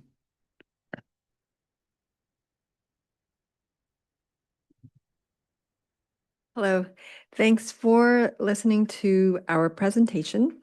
So Hollenbeck Bike Lane Study is what we want to talk about. It's coming before BPAC in September, and we wanted to give you some information well in advance so that you can absorb the information. So we have a little slideshow. Thanks. I think you can hear me. Yeah, right. Okay. So at the council study session on Hollenbeck bike lanes in May, alternative 2 was of interest to council. So Sunnyvale Safe Streets analyzed it in more detail. I will present further evidence that alternative 2 is unsafe and will not result in a significant increase in bike ridership. Alternative 2 does not meet the latest national and state guidelines for safety. And let me see, how do I go to the next slide? Oop. Okay, good. As a reminder, here are the 3 alternatives presented by staff. Alternative 2 features unbuffered narrow bike lanes and a parking lane on one side of the street. Dangerous features of alternative 2 include a door zone bike lane and the lack of buffers. Without a buffer to the right of the bike lane, a driver opening his door and will crash into a passing cyclist. Dooring crashes are often severe and sometimes fatal.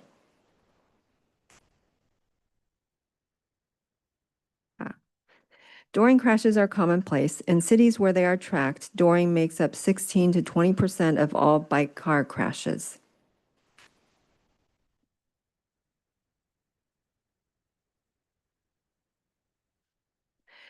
On other Sunnyvale roads with an alternative 2 design, the door zone overlaps with the bike lane.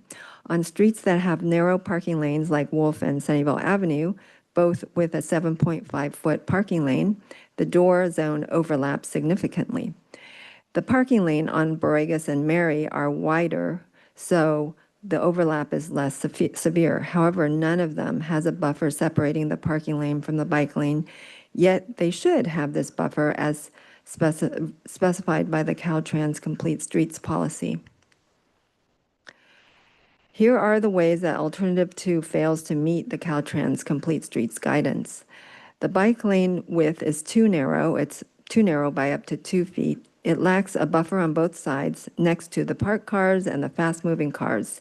The maximum car speed should be no more than 25 miles per hour, but Hollenbeck is 30 miles per hour.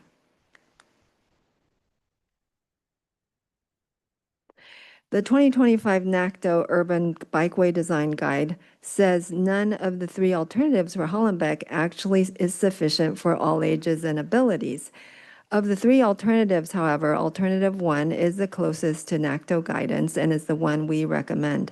The farther away from NACTO guidance, the less that alternative will increase bike ridership and improve safety. Note that if we lower the speed on Hollenbeck to 25 miles per hour, then it'll satisfy NACTO's all ages and abilities guidance. In conclusion, alternative 2 is dangerous for all the reasons I mentioned, and we should not choose it or any variation of it. It is unsafe because cyclists are squeezed between fast-traveling cars and parked cars in a narrow bike lane. Alternative 2 is insufficient to protect cyclists, especially children who bike on Hollenbeck to get to school, the library, and other destinations. Thank you.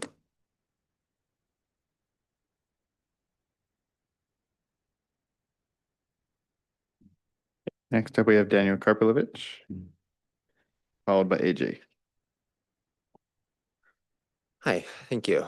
All right, so Sunnyvale Safe Streets analyzed parking on Hollenbeck using the on-street data collected by staff and off-street data that we collected ourselves. So, executive summary. Available parking on side streets far exceeds the number of parked cars on Hollenbeck. The only crowded segment is the northernmost block, the northernmost 600 feet, where street parking usage is higher. However, available parking in driveways and on side streets far exceeds the number of parked cars. Except at one location, drivers can access available parking on a side street on the same block and on the same side of Hollenbeck as their destination, eliminating the need to cross Hollenbeck, which I will note is a concern that some residents have had. So for the south of Fremont segment, the map shows number of parked cars on each side of the street by block, and you can see that the numbers are quite low. And this shows the available unoccupied spaces on the surveyed side streets, quite high in terms of available spaces. Oh, sorry, there you go.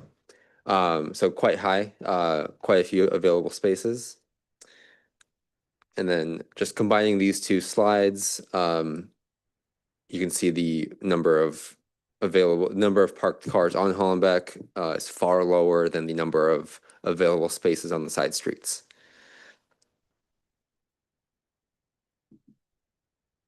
And this is the same analysis for north of Fremont. There is more than sufficient parking on very nearby side streets at every location, except that parking will be tight at the northernmost half block. Even so, there is abundant parking on Harvard at the south end of that block. Driveway space is relevant to this discussion, but because staff did not count driveway space, we counted it ourselves. 75% of the houses along Hollenbeck have at least one empty space at night. In the northernmost block, where street parking is the most crowded, 90% of houses had at least one empty driveway space. This slide shows our counts for the northernmost half block, where street parking is the most crowded. Remember that in this block, 90% of houses had at least one empty driveway space. Our counts show that the 27 available driveway spaces exceeded the 11 parked cars on Hollenbeck. Admittedly, it is unknown whether those 11 parked cars belong to the houses with driveway space. So we looked at side street parking as well. There's more than enough side street parking within 700 feet of the Danforth intersection. So to summarize, available parking on side streets far exceeds the number of parked cars on Hollenbeck. The only crowded segment is the northernmost 600 feet, the northernmost half block, where street parking usage is higher. However, available parking in driveways and on side streets far exceeds the number of parked cars. Except at one location, drivers can access available parking on a side street on the same block and on the same side of Hollenbeck as their destination, eliminating the need to cross Hollenbeck. Thanks, everyone. And I'll just say, I think this data shows very clearly that parking on Hollenbeck is something that we can give up in exchange for much improved safety with alternative one of the project. Thank you. All right, thank you so much. We have AJ up next, although I believe she has left. Okay, so we will move on to Pat Carpio, who might also have left. Yeah, we need to move our communications. That is the end of the in-person speaker cards. Staff liaison, do we have anybody online wishing to speak? We do, Chair. We have Jenna Chiaro. Jenna, you have been unmuted and have 4 minutes to address the commission. Hi, thank you for the extra time, and I really appreciate your proposal to move comments to the beginning of the meeting. My name's Jenna Chiaro, and I'm a resident of Sunnyvale, and I'm here today to talk about bollard, I believe, is in violation with VTA and Caltrans standards. This bollard is located in Sunnyvale on the boundary of Sunnyvale and Los Altos, right before you cross over Stevens Creek Boulevard, and it's here shown on the right in the photo. Next slide, please. So, 2 weeks ago, I was biking with friends and we came across this bollard. There were two people in front of me and I didn't see the bollard until the last minute. I attempted to swerve to the right and my handlebars crashed into the bollard, which resulted in a complex fracture of my thumb. I now have 5 screws, a plate, and I'm looking at 12 months plus of recovery time. I show the photo on the left. Next slide, please. That. Oh, yeah, with the arrow. I show this photo because I think it really highlights well the uneven terrain here on the right side, which I believe to be very dangerous. So next slide, please. Today I'm going to cite from the Bicycle Technical Guidelines, which is available online, posted by the Santa Clara VTA, last revised in March of 2022. Next slide, please. So the first important point is that this bollard does not adhere to the Caltrans standard of bollard placement. I went and I measured. Caltrans mandates that the bollards must have a minimum of 5 feet on each side. There's only around 3 feet on each side of this bollard. But importantly, if you look at the even terrain on the right-hand side, that only gives you 15 inches. Next slide, please. Secondly, bollards must not be used to force bicyclists to slow down, stop, or dismount. This is located in section 915 of the VTA guidelines. I posted my experience with this bollard, well, basically asking, has anyone had any collisions with this bollard or close calls on Reddit on July 11th? And I got a ton of engagement, 61 comments, and here are some screenshots of these comments saying that people have to slow down to pass it. They have to concentrate exceedingly hard. They hate approaching it. It's an obstacle course. And people agreeing with me that it's extremely dangerous. I highly recommend all of you go and read this post to get to understand what people are saying about it. Next slide, please. So I propose that we replace this bollard with the VTA best practices bollard designs, which would be a flexible post. So if someone makes the same mistake that I did, it would yield and they would not have any serious injuries resulting from collision. Another option, if we don't want to do a flexible post, I've listed on the bottom, also in the VTA guidelines. Next slide, please.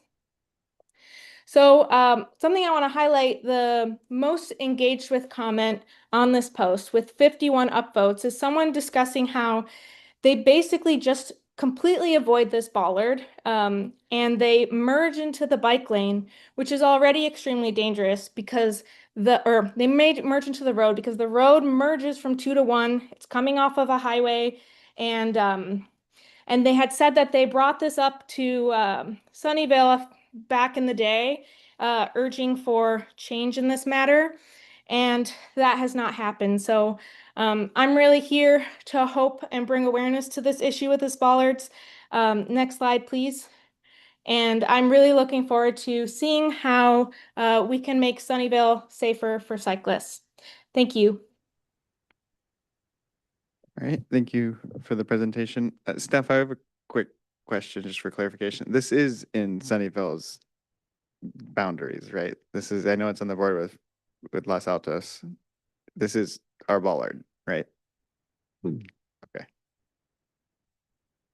Okay. Yeah, it's something that we're confirming, but we're not 100% sure. Okay. Mhm. I would love confirmation of that. Looking at the outline of the border on Google Maps, it shows that it is in our boundaries, but I'm not sure if that's 100% correct. Okay, I'm pretty sure it is ours. But okay, thank you. Do we have any more online speakers?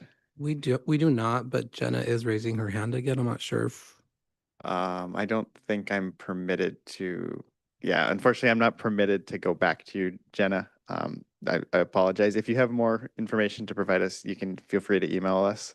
And I'd be happy to follow up there. All right, thank you. All right, so no one else online. I will go ahead and back to my script. All right, all right, if no more speakers, I will go ahead and close oral communications at 10:26 p.m. Then we will move to the consent calendar. The next order of business is the consent calendar. The time is still 10:26 p.m. I will go ahead and open public comment on consent calendar items. Members of the public wishing to address the commission, please submit a speaker card to staff liaison or use the raise hand feature now or dial *9 on a telephone to indicate you wish to speak. I will call on members of the public participating in person first, then the staff liaison will ask remote participants to unmute their microphone when it's their turn to address the commission. Speakers will have 3 minutes to speak. I have no in-person speaker cards for the consent calendar. So, staff liaison, are there any remote participants wishing to speak on this item? there are not. Okay, if no more speakers, I will go ahead and close public comment at 10:27 p.m. I will now ask for a motion from my colleagues to approve the consent calendar. Commissioner Hafman. I move we approve the consent calendar. Right, do we have a second? Commissioner Melman? I second that motion. All right, thank you. Just for clarification, because staff was a bit uncertain about this at the beginning of the meeting. We have 5 people here tonight. We have a quorum for the item, so we only need 3 to approve this, but even though of the 5, some were absent from the previous meeting, they are still permitted to vote on the consent calendar for the meeting minutes. Correct. Okay, so we don't have to worry about a quorum problem. Okay, staff, may we please have the roll call vote? Everybody unmute your microphones, or request to unmute your microphones now.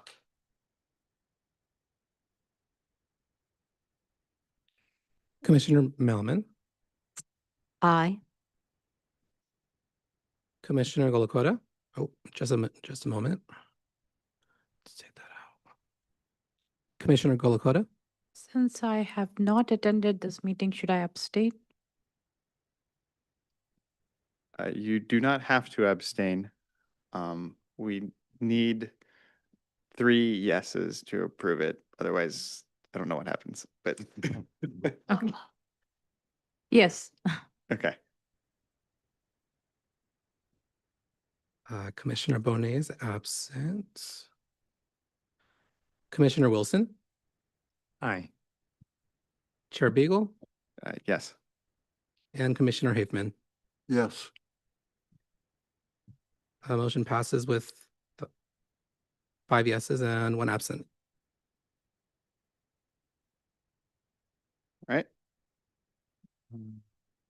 Then the next order of business is item for the selection of chair and vice chair for fiscal year 25/26. Is there a staff report?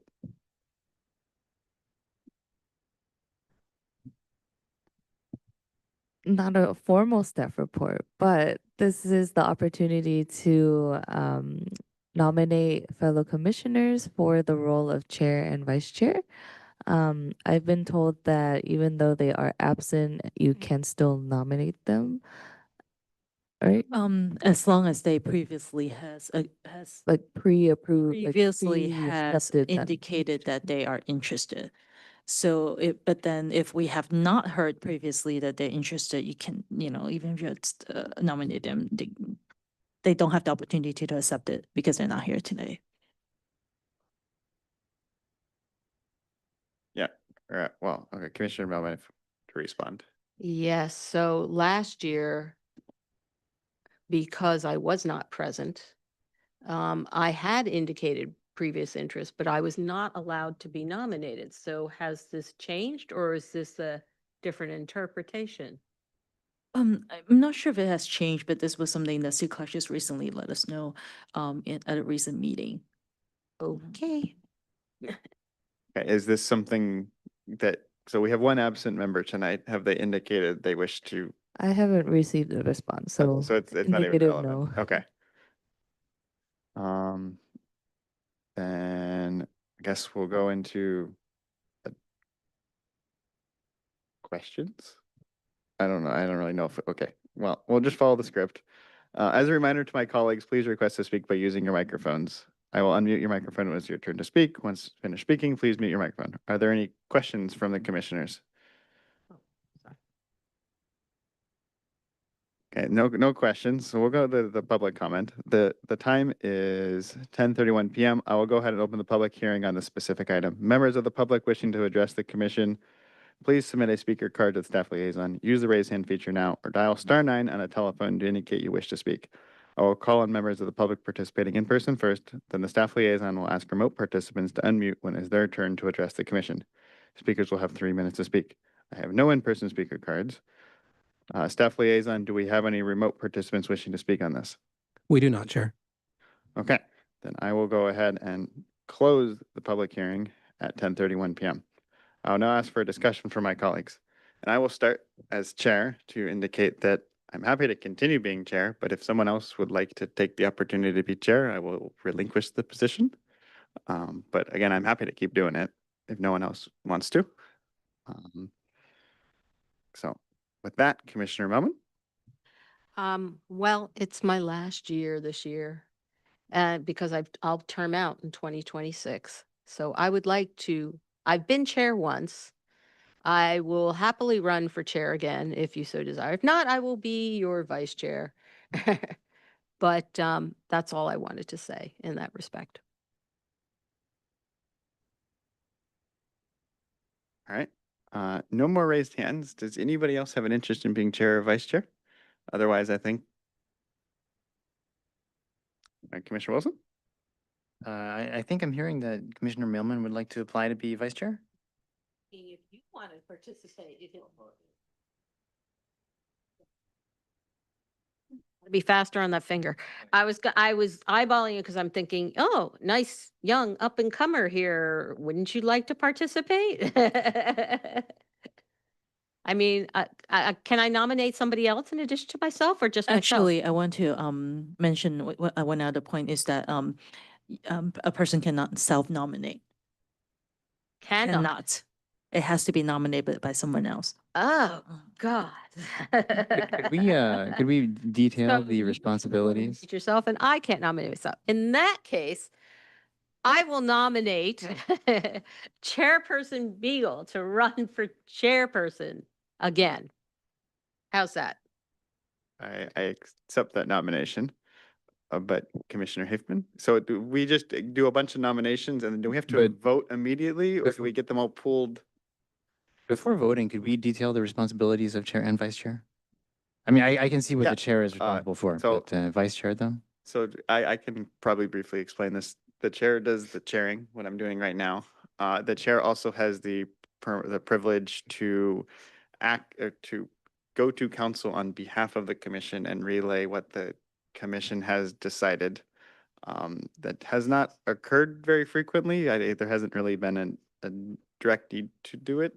I'm happy doing it more, but the commission has never requested I do that, and so I've never felt like I should speak on behalf of the commission without the commission asking me to do that. But I'm happy to do it more if the commission wants to do that more. So those are the two. Well, the chair also works with staff to make the agenda for what is it? The schedule of the agendas for the year, or how does this what? Commissioner Melman can also speak if she has further, or staff can. So the chairperson is responsible for making sure the meeting runs in an orderly fashion according to parliamentary procedure.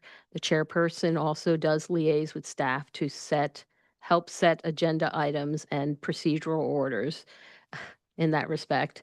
And then as Chairperson Beagle explained, the chairperson or the vice chair can be delegated to address city council on behalf of the BPAC to provide the rationale behind a specific BPAC opinion if the BPAC so desires.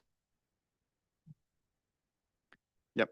And so to clarify, so those are the chair responsibilities, and the vice chair has no further responsibilities unless the chair can delegate the vice chair to speak on behalf of the commission at the council, although they can also delegate anybody, but it's usually the vice chair. And then the vice chair acts as chair if the chair is absent. So there's nothing further special. You also get to hear your name said vice chair in front of it. That's the most important thing. Okay. Yeah, you want to speak again? Okay, we'll go back to Commissioner Melman very briefly. Yes, I was going to say the vice chair can also act to run the meeting if the chairperson has to recuse themselves for reasons of whatever during a voting process. So that would be basically you're the backup. Yeah, and if you do become chair, city staff will give you training on how to do the chair stuff, and you'll get a script every meeting. And then if there's a complicated agenda item coming up, you'll have city staff will recommend or request to meet with you and the vice chair before the meeting just to go over what's on the agenda to make sure it's not confusing. Commissioner Golakota, you have. I wanted to add one other item is that the responsibility for the chair is also to ensure that items on the agenda are in alignment with the city council approved work plan. Yeah, that's what I was trying to say when we make the schedule of the agendas. The work plan is the word I was looking for. Yep. All right, Commissioner Golakota. So I haven't had a chance to talk to Commissioner Wilson before, but I want to ask him if he would be willing to consider the chair position if I were to nominate him.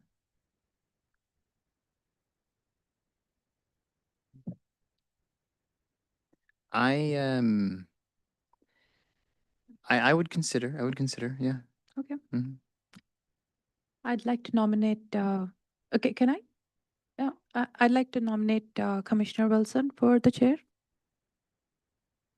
Okay. And then I think, I don't know the exact procedure here, if you have to accept it and if we, okay, well, yeah, so like formally accept it and then do we jump straight into a vote for it? I forget the parliamentary procedure. So let's see. So first of all, I think we nominate and then the candidate would need to accept or not accept. And then there's no second needed. And then we just, I wanted to say we just go on to repeat the process until all the nominations for chair is out there, then we go and vote. And then the voting will be approval voting for each. So if there's two nominations, do we do a vote for one and then a vote for the next, or oh, hold up. They could, yeah. That's what yeah. Okay, so from here, we have two nominations for myself and Commissioner Wilson. Again, I'll clarify that I'm happy to relinquish to Commissioner Wilson if he would like to take on this responsibility, and I could be vice chair, or Commissioner Melman could be the vice chair again. Well, I can't nominate myself, but if someone would like to nominate me, I'm happy to do whatever. I'm also happy to sit on the sidelines and just be an attendant. Yeah. So I do want to mention that we are supposed to be nominating the chair first, and then we go with the voting. And then when that is done, then we go ahead and start nominating for vice chair. Yeah. Okay, so staff, do you know how to do the vote? Or It's to make a statement. okay, so Commissioner Wilson, speak, go, yes. Okay, yeah, so I think I wouldn't want to. I think there are certain procedures I'm still getting used to on the PPAC, so I'm happy to continue in a studying fashion and watch the actions of the council, the committee, and its current chairperson. So, yeah, I'm not. I don't think I'm not dead set on becoming the chair. I'm happy to continue to learn, but if it's useful, yeah, I'd be happy to try to be here before the meetings, increase my attendance, my effort in order to rise to the occasion and lead the group. All right, Commissioner Melman wants to speak again. So with respect to your nomination, we've all been in the hot seat before. It's a learning curve. You will learn. It's okay. The script actually makes it a lot easier to do the thing. What you have to remember is educating yourself, and you will be educated as to the parliamentary procedure. But otherwise, don't feel so unconfident in your ability to lead. Okay, I think you've made good contributions to the BPAC and you have an analytical mind. So I would not be adverse at all to you being chairperson. So my question to you is, do you want to accept the nomination or not? And if you are, back it up, be definitive. Okay? Thank you. Yeah, sure. I accept the nomination. Yep. Sounds good. And I'll reiterate that I had no idea what I was doing when I became chair, and I figured it out. It's an easy onboarding. Okay. So I think we're ready for staff to conduct the vote, although I don't know if staff know what to do. So let's see. So we have two candidates right now. So we're gonna go with one of them first, and then get the vote, and then the second one. Mhm. So we'll see the results of the first vote before going to the second vote. Correct. Mhm. Okay, so yeah, everybody requests to speak now, and then staff will call on you to give the, And you can vote for yourself. Lillian, is this a roll call vote or? Okay. and it's just approval, like yes to his, or whoever is up first. Yeah. Going to make the statement Okay. then say. Okay. Well, I think we're gonna go individually to vote. Yeah. Yeah, yeah. Yeah. Mhm. Correct. But you have to state the motion, the nomination, correct? Can you? Can you say? Okay. Please. So the first voting would be for, the first nomination was Chair Beagle. So for Chair Beagle to be the chair for the current fiscal year, starting to from July to June of 2026.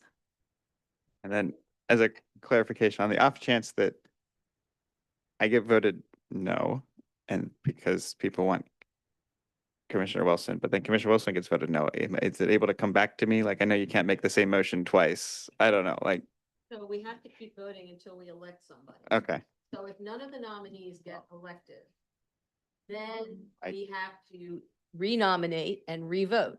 okay. Does that make sense? I think so. Okay, Okay. let's just see how it's gonna play out. I think it's gonna be okay. Okay, request to speak now, and Steph. Commissioner Bonet is absent. Mhm. Chair Beagle. No.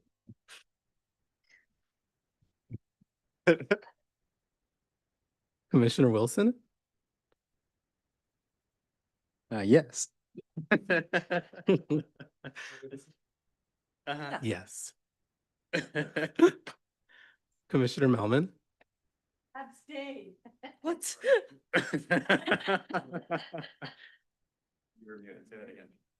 I'm abstaining.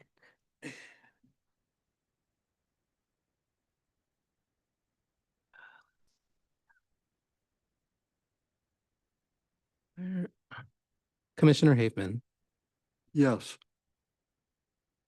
and Commissioner Golakota. Abstain.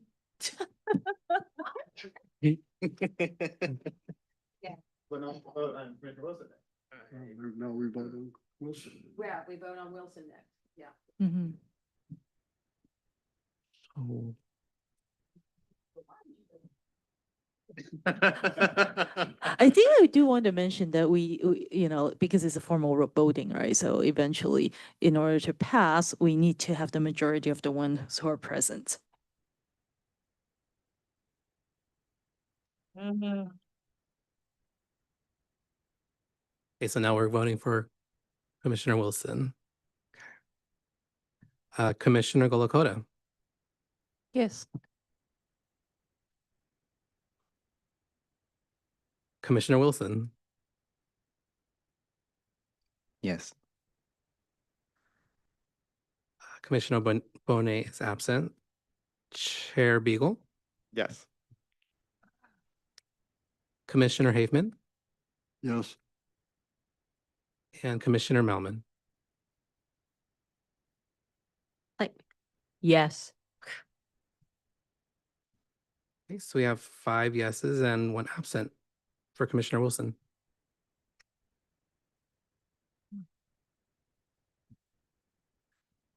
All right, now we go to nominations for vice chair. And again, I'm happy to be vice chair if someone wants to nominate me. I would also like to, I would also like to nominate Commissioner Melman to be vice chair.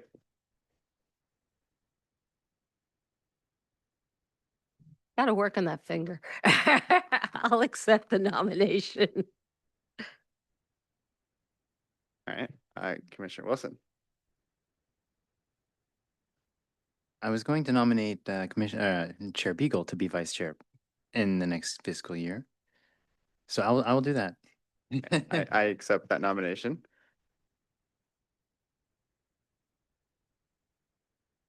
Now all the hands have disappeared, so I guess any, yeah, okay, statement from me. Well, I guess I can go first. I don't know if we have to do a specific order.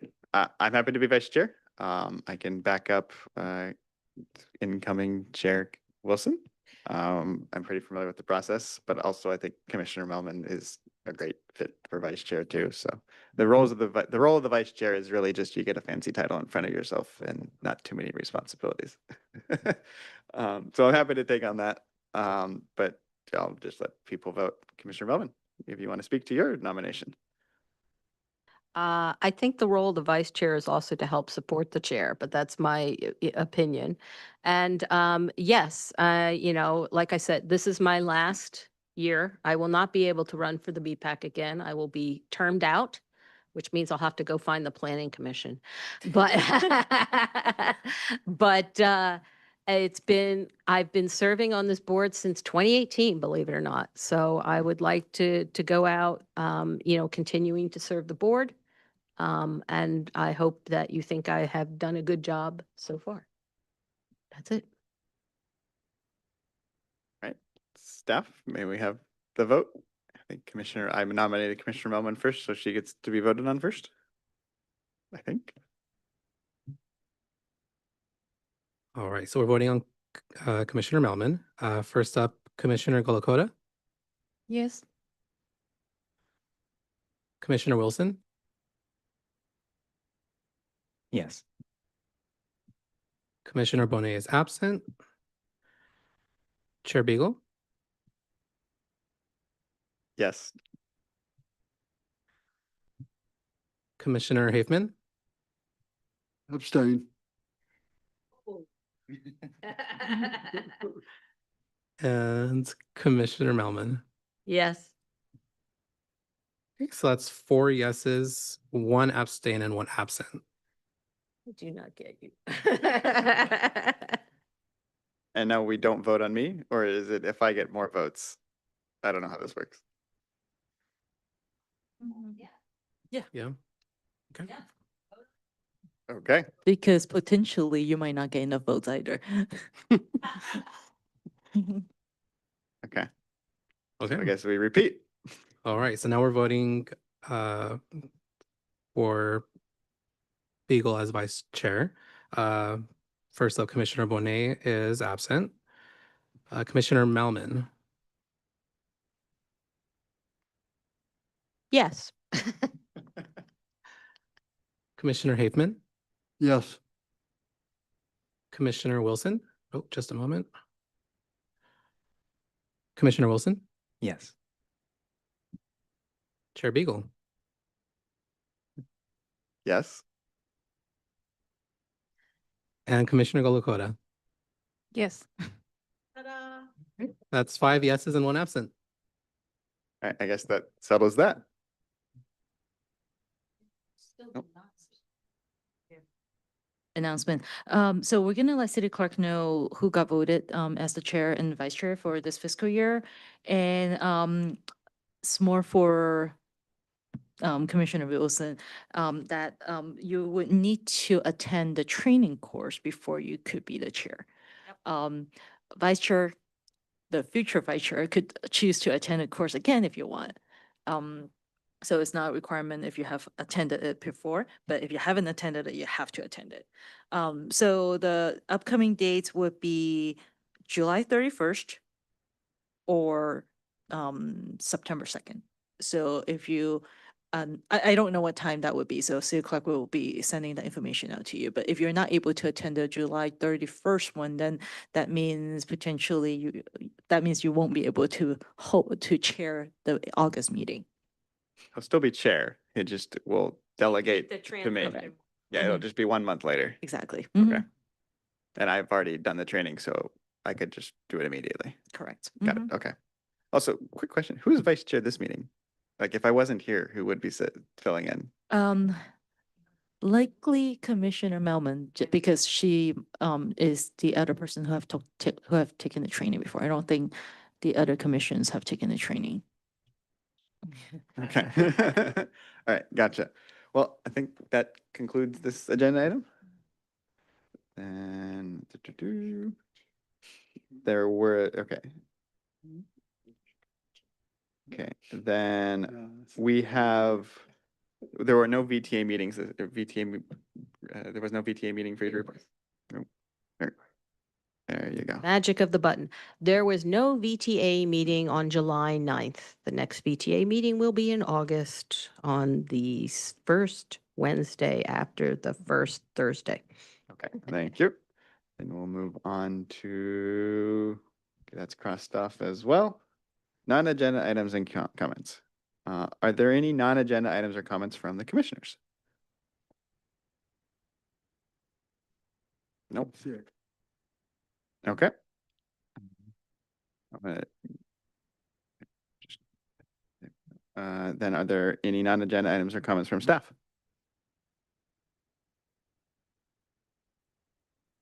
One for me is just an echo reminder from our city clerk that there's a jacket order for the logo with Sunnyvale on it for as a gift for serving on this commission. So just a reminder, this is an opportunity to get very nice swag. But Ms. Sang, if you had anything else. Yeah, so to follow on that, so I believe there's an email with a link for that was sent to all of you guys. So please respond to that if you would like to obtain one. And then also just a note that just a reminder that we will be bringing Tasman to City Council to select an alternative on Tuesday, July 29th. Council, Tuesday, July 29th. Correct. Jasmine. Okay. That's that. Okay. For our next meeting, that's going to be here as well. I think there was one of the upcoming meetings was going to be in the other room. The August meeting will also be in this room, correct? Okay. Mhm. Okay. So with that, there's some informational only items. If people have questions on them, please raise your hand. But other than that, if not, we're going to skip that. Okay. And with that, the meeting is adjourned at 10:54 p.m. And I want to thank everyone for your participation in tonight's meeting.